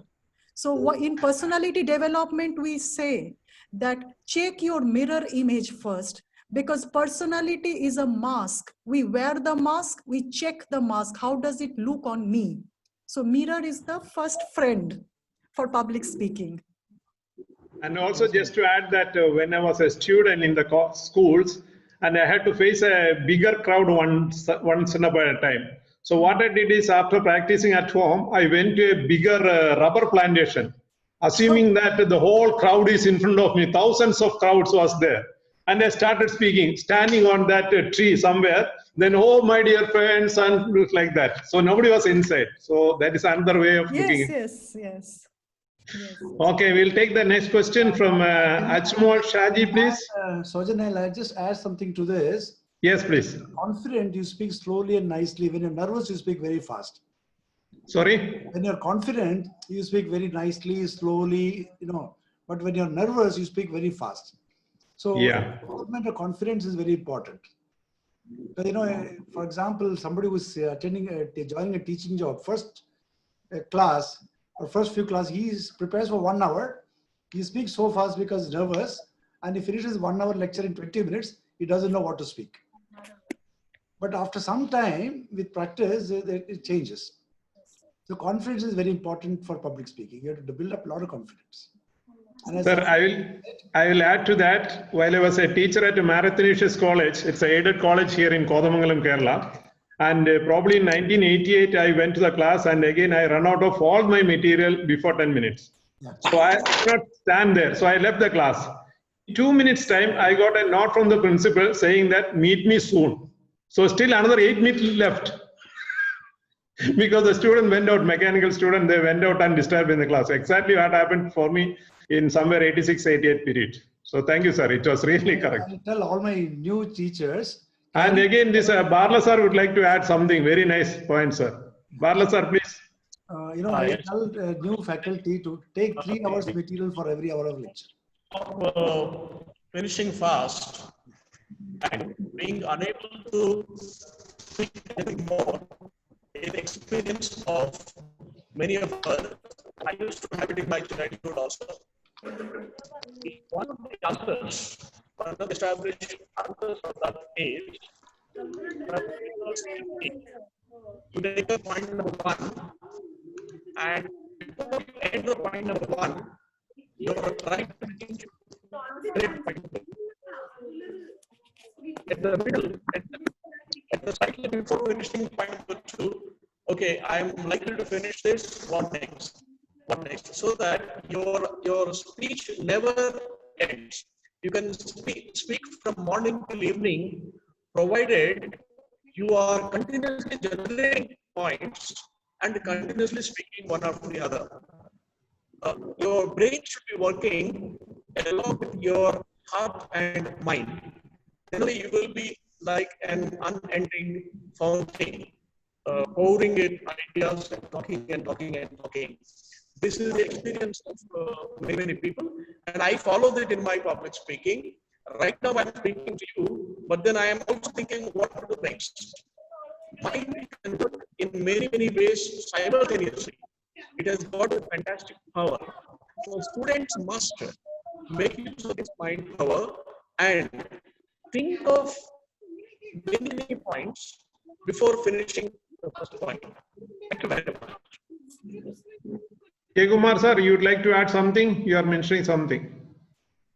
No, it's fine. I think it's okay. Okay. Anchumol Shaji, please.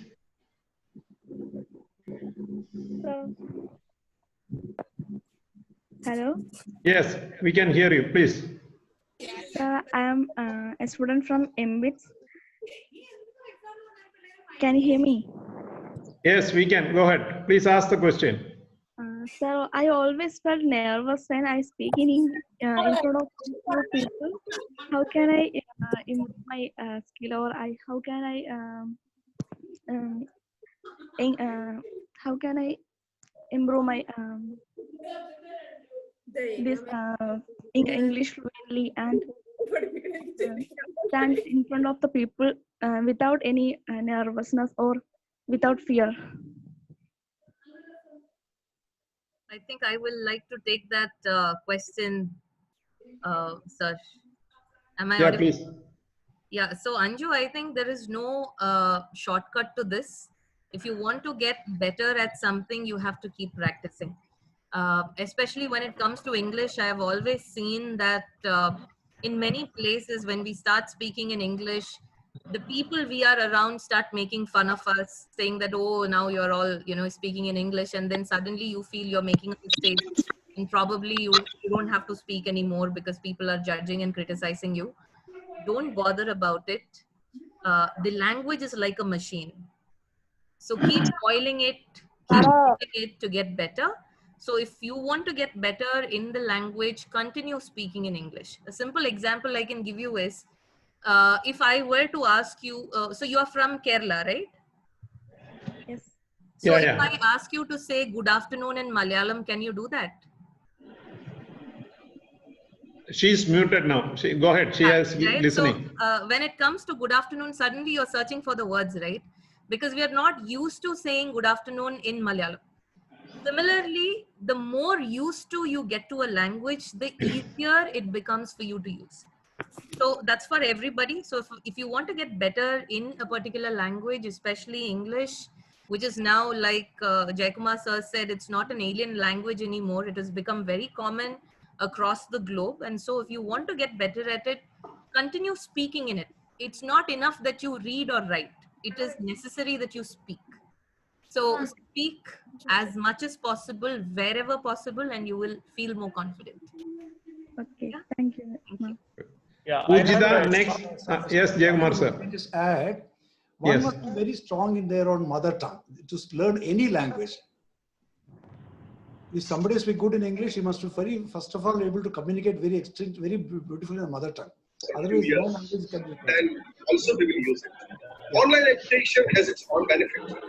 Online education has its own importance, and nobody can deny it. Yes, Barla sir. Yes, sir. It claims that, okay, it has its own importance, and that can there be somebody disturbance. Importance of Mute. These are several things which I know all of you are aware of this, and all of you will try to look at this. When we talk about digital learning or online learning, this is something which and those, please mute others. Please mute others. There is a lot of disturbance. Mute all.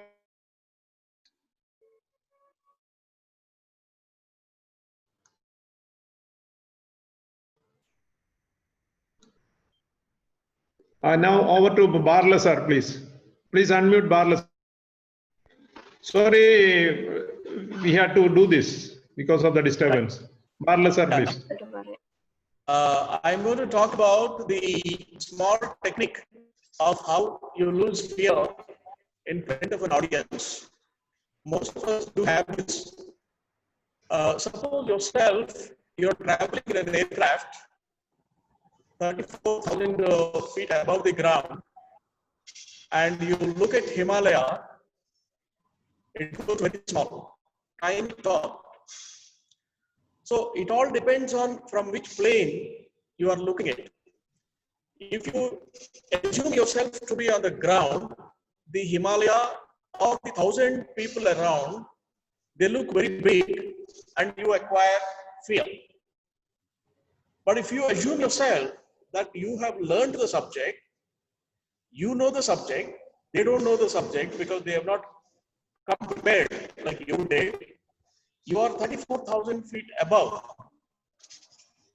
That is the only way you can get confidence. You will be a big mountain, you will be a big rock, and you'll just go on. Don't consider people in front of you. Just look at them as small, small caves. Small, are they not there? And you will be able to speak out and speak as much as you want. You will win. Thank you very much. Thank you, sir. And next to Pujita, please. Pujita. Next, raise the hand, Pujita. Meanwhile, Susan, any other questions from the chat box? By the time Pujita is getting ready. Sir, there are no more questions in the chat box. Okay. Deepak Xavier.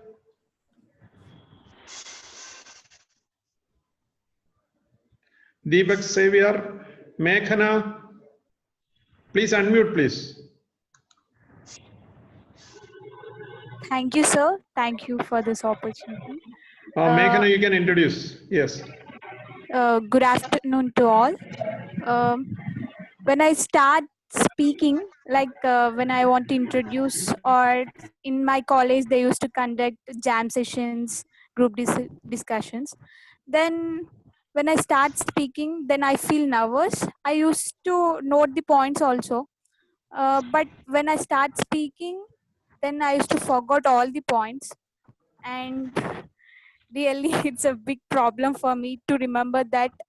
And yeah, that's my problem. So any solution? So who would like to take the question, please? Dr. Sarani, yes. Please go ahead. So what we do, that we are part of Toastmasters. So we use a specific technique for impromptu speaking. Whatever the topic given to you, you take a deep breath, and then you look at your audience. Take 2-3 steps left and right, and then you wish good morning or good afternoon, whatever. Good morning, friends. The topic given to me, repeat the topic 2-3 times. By that time, what you do, you will gain confidence facing the audience and then getting acclimatized with the environment. And after that, you start speaking, you will remember the points. So take some seconds or a moment or a minute in your stride. So that's the practice we do with the students, because there are many from vernacular background. They can't speak. Even if they have points, they write flawless English. And as ma'am has already mentioned, that don't bother. Fluency matters. So minor sleeps won't matter much. So, and this is one, it takes few seconds in your stride, 30 seconds, 40 seconds or 1 minute, by repeating the topic, looking at the audience, taking a deep breath. So these are the techniques we use. Dr. Sharani, I think you can explain maybe 1 minute what this Toastmaster is doing all about, because I'm not sure that all the audience is aware about Toastmaster. You said about Toastmaster, because I'm familiar with that, I know how they are doing, but you can just brief them 1 minute Because I would expect that every college must have a unit of Toastmaster. That's how they can bring in. So No, maybe 1 minute you can speak.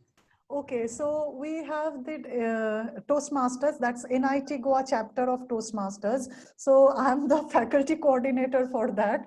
So what do we do actually, it is for presentation skills, public speaking skills. So every week the students will meet after the class, after 5 o'clock, and then their topics will be given to them, all impromptu speaking. Initially, the topics will be given to them for jam session, just a minute. Then we will increase the times like 2 minutes, 3 minutes, 5 minutes. Then it ends up in 30 minutes. And then they have this Toastmasters competition. So in Kerala, there may be a head office of Toastmasters. So they have a long procedure, like you have to fill up the form and they need a minimum number of membership. So what you can do, your college can host this. It can be the Toastmasters in Kerala chapter. We have it nearby Alway. We have. I'm just talking about the people from all over India is here. So I'm just to get an out. Anyway, for anybody who would like to have this Toastmaster, we'll get in touch with either Dr. Sharani or any of the members. That's good. I cannot help you in that aspect because West Coast, we need to report to the Pune zone. So in your area, there may be another head office. So yeah, I'm just talking in general in India. So whoever wants, will guide them. We are not directly help them. We'll only guide them. Yes, sir. Barla, sir. Yes, sir. Yeah, I have just add a point to add regarding the memory technique. One student was asking, I forget my points, what I should do. You can make a list of 10 points that you want to talk in your session. Remember the first letter of all the points. Let us say it becomes AMTYR. Now you repeat AMTYR 10 times, and the A you finish, next automatically you know it is MTYR. So if you remember the acronym, your mind will automatically prompt you to do the story. Now, the next technique is, whatever point you want to say, link it to a thing which is known to you. Okay, A is now one point that you want to know. The first point is A. Now, okay, let me link it to Anna. Now, Anna told me yesterday something. This point is relating to that. So therefore, you have A, which you can't forget. You have Anna, which is very well known to you. You can't forget. So the mind will be more productive with familiar letters and familiar incidents or familiar examples. So please link up your points with the familiar letters and familiar examples so that you will never forget. Serialize them, develop an acronym, each letter link it to known things. It could be Anna, it could be mom, it could be salt, it could be a curry, it could be teacher, dress code, whatever, you will never, ever forget. Thank you very much. Sir, yes, anything you would like to add, Amrita? Yes, please go ahead. Yes, so I think, both of them have very clearly laid out what are some things that work. So speaking about Toastmasters again, we already have Toastmasters in Trivandrum also. Infosys has a chapter, and they are also, a part of it. So Toastmasters is very, very familiar to all of us. And to say, I agree with what Sir said. If you can list down a few points that you want to talk about, see, because I know it is impromptu that you want to have a conversation, but like I said, if you can structure what you want to talk about, right? If I know how do I want to start, or what are 4 or 5 points that I want to talk about, just keep a small, chit with these points in your hand, because you can always refer and speak. Right. In fact, you can even tell your audience that, okay, I'm just keeping a couple of points for my reference so that I'm not going to miss it. Okay, sir, you already have fun. Yeah, so you can always write and keep it, and there is no harm in it, right? So the more you start speaking, the more you start presenting, you will start understanding that you will lose the jitters after a point in time. You will realize that there is nothing to be afraid of when you're addressing an audience or speaking to a crowd, right? So the more you practice and the more you understand, again, everybody doesn't know what you have prepared. So even if you miss a point or two, don't worry about it, because they don't know what are the points you want to talk about, right? So even if you forget one, it's okay, leave it. And if you remember later, you can come back to say, I also wanted to talk about something and this is what it is. So there is no hard and fast rule for it. Don't stress about it. Don't worry about it. Just go with the flow and things should be okay. Yeah, that's great. I think we'll go for the next question. Really great. Deepak Xavier, please. Deepak. Elizabeth. Both of you, please get ready. Sojan sir, I have a question from Yamuna. She has mentioned it on chat. Yeah. She said her microphone is not working, so she's messaging it. Okay. From Sri Buddha College of Engineering. She says, most of the time when me or anyone who's not fluent in English stand in front for presentation or seminar, and I have seen many people start to tease when I see that I will lose confidence and increase my nervousness. So how can I overcome this? So this is a question she has. Anybody would like to take it? Jaykumar sir. Mike, unmute sir. Yes. Unmute his mic, please. Yeah, it's unmuted. I mean, I just didn't concentrate on the question, Amrita. Can you just... Amrita, please repeat the question again. Yes. So the question that Yamuna is asking is, she feels she is not very fluent in English. So when she is standing in front of an audience for presentation or seminar, she sees that some people start to tease you. And then when she sees that, she loses the confidence and she becomes very nervous. So she's saying, how can she overcome that? I think Sarani will be a better person to answer this. Okay, Sarani. Don't look at them. That's the first thing. There will be some faces who will distract you, who will make unnecessary sound and all. Just don't look at them. So this is what initially to be done. And after that, when they see that you are not really paying any attention to them, so they will be discouraged. So the teasing and all will not matter, as Amrita ma'am had already explained. Just don't bother, ignore. That's the best strategy. Okay, good. I tried a small experiment with my students. I used to take my third-year students to a nearby school on Saturdays because we don't work on Saturdays. And then we take the principal's permission that my student would like to address your students. Because somebody, you're talking to class 9 or 10 who you feel are less knowledgeable than you, you're generally comfortable. When you speak to somebody who is in a lower class, you're comfortable. When you speak to your own class, you're slightly nervous. But when you speak to somebody who knows more than you, you're very nervous. So you have to talk to somebody who is younger to you, junior to you. This is how we practice. In the long run, it comes. Like a teacher who is freshly joined, a teacher who is after 10 years, and teacher 40. Like for me, if you give me 10 minutes material, I can speak for 2 hours, 3 hours, no problem. But somebody give 2 hours material, they finish in 10 minutes and they're struggling.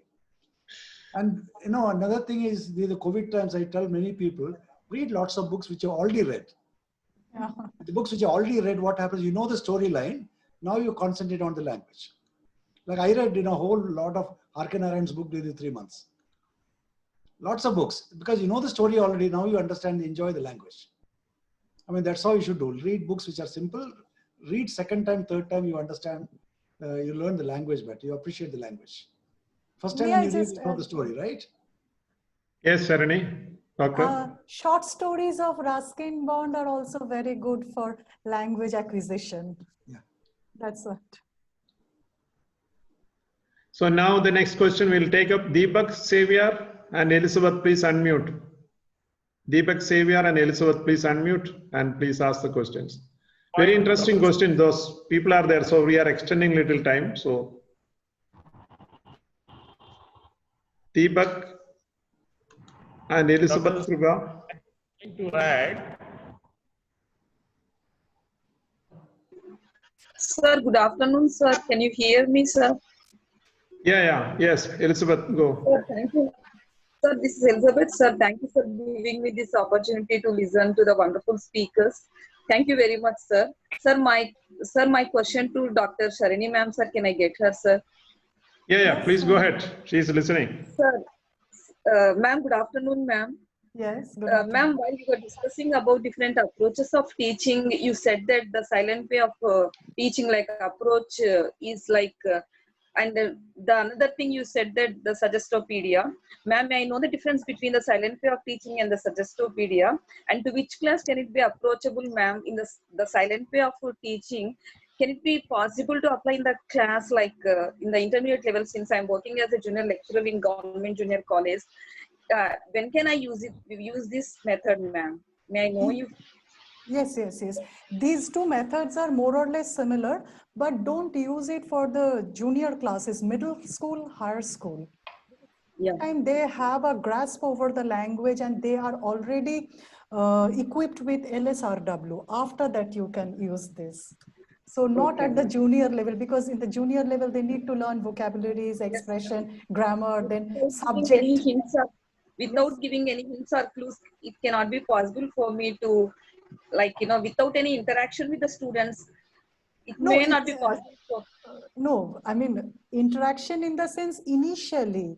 In the beginning, you will tell them ki this is what is the task, objective of the task has to be explained first. Ki this is what you have to do. We call it impressionistic method, because what kind of impression they gather, because that helps them to think, that helps them to formulate their ideas, and then articulation comes, as ma'am had already mentioned, then content, and after that comes articulation. So we call it impressionistic method, and that can be applied by implementing these two approaches. Give them, and I also mentioned that you take a sentence, write them to elaborate in the form of a short story that my wallet has been stolen. Give them this sentence. Then once, and ask them to put themselves in that situation. We call it empathy. Putting yourself into some other else's shoes. So you have to ask, guide them. Teacher is just a guide, not a taskmaster, or teacher should not lecture all the 45 minutes or 1 hour. Then when will the student work? That was my focus actually. So you give the sentence, wallet has been stolen, and they will put themselves in that situation. And then they will think, okay, I didn't have money. I had to beg money from a co-passenger in the train. Something they will write. So let me add one point here. Yes, Jayagiran sir, Dr. Jayagiran sir, yes. When we learn car driving, we give importance to steering balance first. Only when you get a steering balance, you'll be able to focus on gear, brake, clutch, and everything. Just like that, when you start practicing language, you need to focus on fluency first rather than accuracy. That's very, very important. And you will make mistakes, but don't bother about mistakes. Just keep on speaking or using the language. The more you use, it's just like a pilot getting more time practicing an aircraft. So gradually, accuracy will come. That is the point that I wanted to add. Thank you. Great, sir. It's a great. And also, Madam Amrita would like to add some more, please. Yes. So if you see, we look at, what happens when, students, freshers come to office, when they start working. I think, I am a training manager, so we also do a lot of training, and we realize that the students are so hesitant to ask questions, right? Because they're still in that classroom mode where they feel that the teacher is supposed to teach and the students are just supposed to listen. So I think we need to break out of that and, come into giving them opportunity to talk more often, right? Encourage them to ask questions, encourage them to, speak about ideas that they have. I know it's not always possible for every single workshop, but I think it is also our duty to empower them, to let them know that it's okay to ask a question, it's okay to have a point of opinion, and it's okay to express it. And it's our duty to tell them what is the appropriateness to express as well, right? Because in professional context, we either see people end up becoming angry, or because they become extremely frustrated to express their point of view, and they become extremely emotional. So, I think that comes from a lot of suppression of not being able to express themselves. So if we can train them, if we can coach them, give them enough opportunity to speak, they automatically will become a little more confident. So I think the 4 years they spend in college will be their formative years to gear them to becoming professionals, be it in any field. Yes, sir. There's another point. Yes, Barla sir. Yes, sir. Yeah, I would go back to a question asked by one student, Yamuna. This was about her core English skills that is blocking her from making presentations. Yes, it happens to everybody. And we first think in our mother tongue, then we instantly talk in English. This gap between the mother tongue and the English is creating problem. Now, slowly over a period of time, students or teachers would get habituated to thinking in English and presenting in English. It becomes a way of life. Until such time, during the course of your presentation, if at all you get blocked, you get blank as far as English is concerned, you talk in Telugu or Malayalam, no harm. In Malayalam, what we say about this is, in Malayalam, this is you talk in Malayalam, by the time you catch English, in 2 seconds, your English comes back. Instead of being blank for those 2 seconds, you talk in your mother tongue. That's great, sir. And you started from the Telugu medium as you explained, and that's really good, sir. And because of the time constraint, we will take, I'm requesting participants to raise the questions in the chat box, because we may be able to take only 2 or 3 questions, because we already extended another half an hour also. So Thomas, please come with the questions from the chat box, please. Thomas? Yes, sir. I have one question to ask. Dr. Sojan, may I go ahead with one question? Yes, sir. Yeah, I have a question. Today's presentation has been great by all people who made presentations. Most of the presentations assumed a classroom, a teacher, and a student. Now, if the internet is the classroom and student is all over in the society, is not between the 4 walls, the teachers have to think how to become the facilitators than teachers. Nobody wants teaching. Nobody wants to be taught. We have got a number of ways and means to acquire knowledge.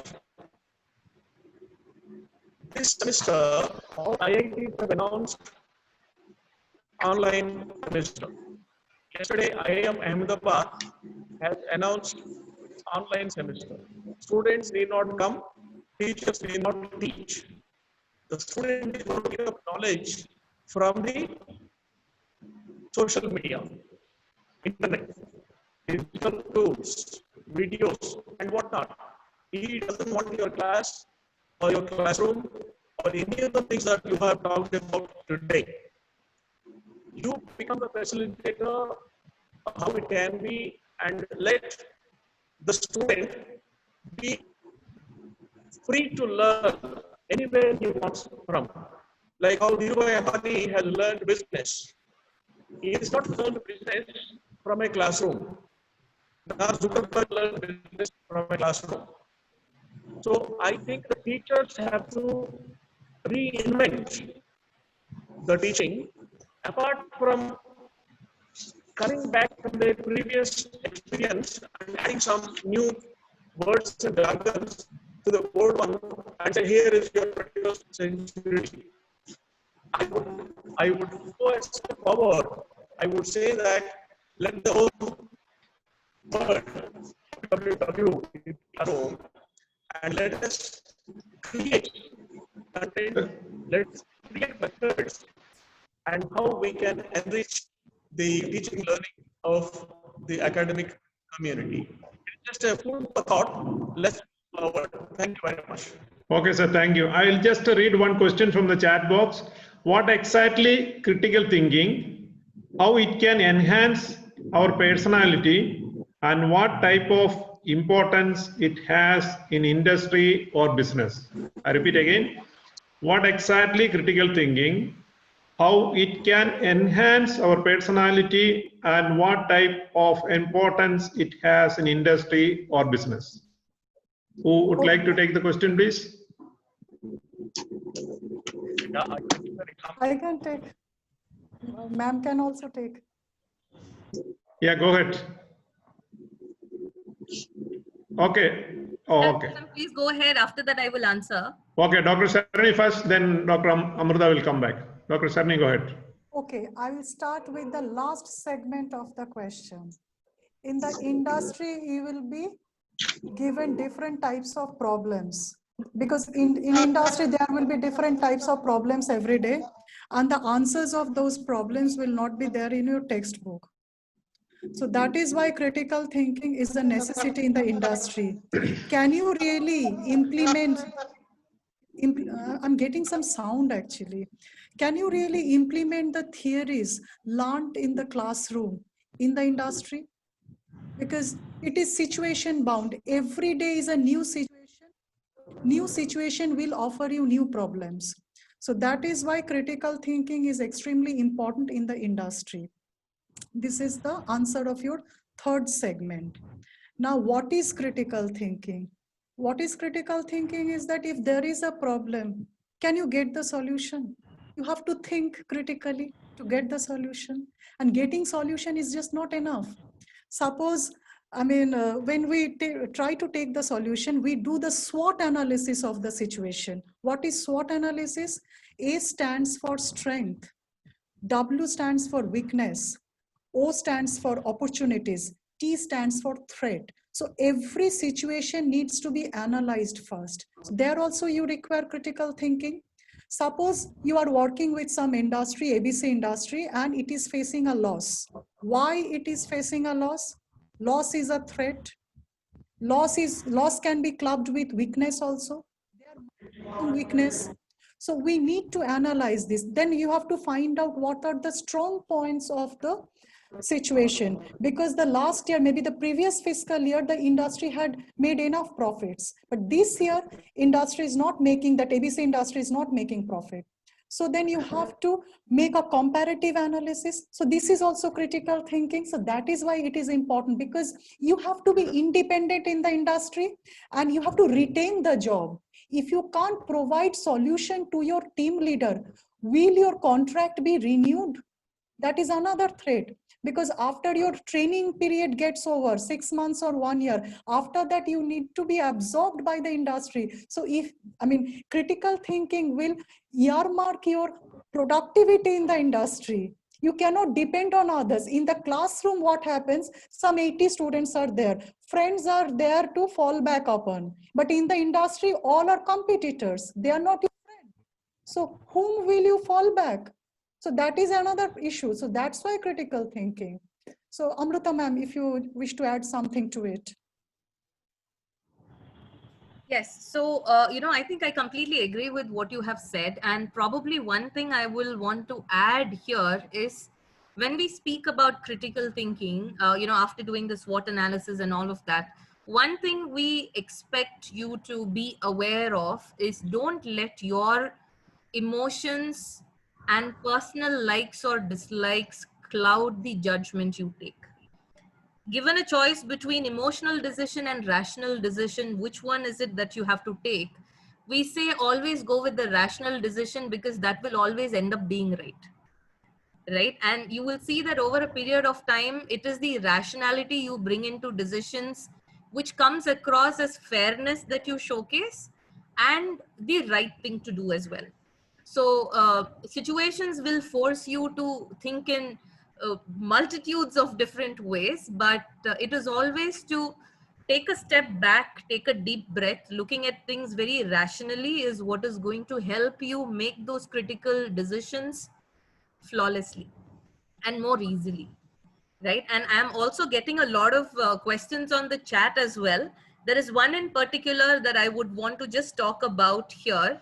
There are a couple of them who have actually said that I am fluent in the language, but when it comes to interviews, I become a blank slate and I don't know to answer the question even as basic as, tell me about yourself. So they tend to panic during the interviews, and they have asked how to go ahead and ensure this is not a challenge. So, quickly giving you a small answer is that there are only two outcomes to an interview. Either you get the job or you don't get the job. Be okay with both the outcomes. Second, it's a human being on the other side of the table who have probably walked the same path as you have. So nobody here is ideally judging you for the answer that you are giving to the extent you are worrying about. It is okay to say, I don't know, when you don't know an answer. Because when you honestly say that I don't know the answer to it, it is appreciated more than giving a wrong answer by trying to pretend you know the answer. Right? So when I know there are some questions like introducing yourself is definitely going to be part of it. They're always going to ask you, where do you envision yourself 5 years from now? They're going to ask you about experiences in working in projects in colleges. They're going to see what is your aptitude or the attitude while coming into the organization. So these are basic things that you know, where there is 80% probability of them asking these questions. Be mentally prepared with an answer to say, if they ask me this question, these are some answers that I can give them. It is okay not to know an answer, and it is okay to make a mistake. It's just that we need to show that openness to learn from the mistakes, to say, I'm sorry, I have not got an opportunity to work on this, or I don't have much information on this, but given an opportunity, I will definitely be open to learn. So if you can showcase that openness to learn and, take it very lightly. Interviews are not the beginning and end of your career. Okay, so just look at it as a conversation you're having with somebody where they are seeing if they can find that fit to what they are looking for. Personally, if I have to say, I have been part of a couple of interviews where I have not got selected. Now, I don't take it as a personal problem. I just look at it as I was not the fit or the right fit for the opportunity that they were looking at. Right? For example, I am an excellent educator. I am an excellent facilitator. But if you are hiring me, or if you're looking personally into creating, in-depth content, I am not excellent at it. Right? So if I don't get placed for the job, it's not because I'm bad at something. It's just that I'm not the right fit for the opportunity they are looking at. So always have in your mind that it's okay not to get placed after an interview. Just be honest in your answer and look at the interview process as a conversation with somebody that you're meeting for the first time. So introduce yourself, let them know what is it that you want them to know about you, right? Because the person sitting on the other side doesn't know you. So keep the conversations very light and simple. Don't stress about it. Everybody knows you're tensed. So nobody is going to hold it against you. So take a deep breath, like Dr. Sharni also mentioned, right? Take 30 seconds. So before you walk into that room, take a deep breath, be prepared, because like I said, either you crack it or you don't, and you're okay with both. So it takes off a lot of stress from the mind that you have, and, stay open. So that is one thing that I have. Dr. Sharni, Dr. Sojan, anything that you guys would want to add to this particular question? I think you are perfect on this, and you both have given a very good answer to this, and I am sure that it may continue also. We'll take one question from the Facebook, because there was a live on the Facebook also. It's very interesting, and you're already partially covered also. At engineering classrooms, students are not keen in listening English especially basic grammar. As it is allied, how to make them involved? Should I answer? I think you partially answered, so you can continue the answer because. So module needs to be interesting. There should be case studies, there should be picture description, I have already mentioned. So gone are the days of traditional methodology, grammar translation method. We adopt direct method. And as I have already mentioned, I am repeating that the classroom, the environment of the classroom should have a quasi-natural setting, as if it's a realistic situation, all are communicating, interacting. So we have to prepare modules in that way. Don't go to the class with a grammar book that Jayakumar sir had already mentioned. If you start with Rain and Martin, nobody will listen to you. So you give them some task, presentation task, jam, extempore, and then when they speak, that time you keep, after the speech, you correct the grammar. That's the best way. Yeah, I think that session was covered, and I think the questions are going on well, but I think we need to conclude also because the time is coming up and we are extended even by 1 hour also. But again, we can see Facebook as well as in Zoom also a lot of people, but we need to conclude, and maybe we can think of maybe another session, and maybe tomorrow also we can continue. First of all, my sincere thanks to Dr. Bala sir and Jayakumar sir for making this event as today what we are seeing at this moment of time.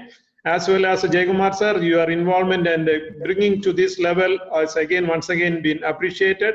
And from the industry side, Namrata, you have made a wonderful, but we are given only a shorter period of time because of the constraints, and your involvement was really great. And Professor Jayagaran sir, Dr. Jayagaran sir from the ASAP, you have made the presentation very well, and we know that in Kerala, throughout the ASAP, they are doing very well, and we are looking forward for the opportunities, not only with Mbits, I'm sure that with across all over Kerala, we'll be able to come up and all. And my sincere thanks to all the panel members who have joined already now and also coming also, and also all the participants. We are very extremely glad that we are not able to answer all the questions. Any burning questions, please email us. We'll divert to the concerned people or we'll connect you with that. That's what we can do for the time being. And again, all the panel members, once again, thank you very much. And IQAC members, COVID-19 cell members of Mbits, and TCS and ASAP for co-hosting this, and thank you very much. And all the participants, you made this day wonderful. And once again, on behalf of Mbits, all the team members, TCS and ASAP, thank you very much for all the participants, all the panel members. Thank you, thank you, thank you very much. And again, see you for a very wonderful and inspiring session on tomorrow itself. And tomorrow, please log in at the earliest, at least by 10:45, so that you will be directly in the Zoom, and we'll be looking forward. And other announcement, we'll make it tomorrow also. And please make sure all of you, please fill up the feedback forms so that you'll get a certificate also. And again, that is again signed by ASAP as well as Mbits, and also with the emblems and everything we have. And thank you very much and have a nice time. Wonderful. Thank you very much. We are closing out. Thank you. Bye. Thank you, sir. Bye-bye. Thank you.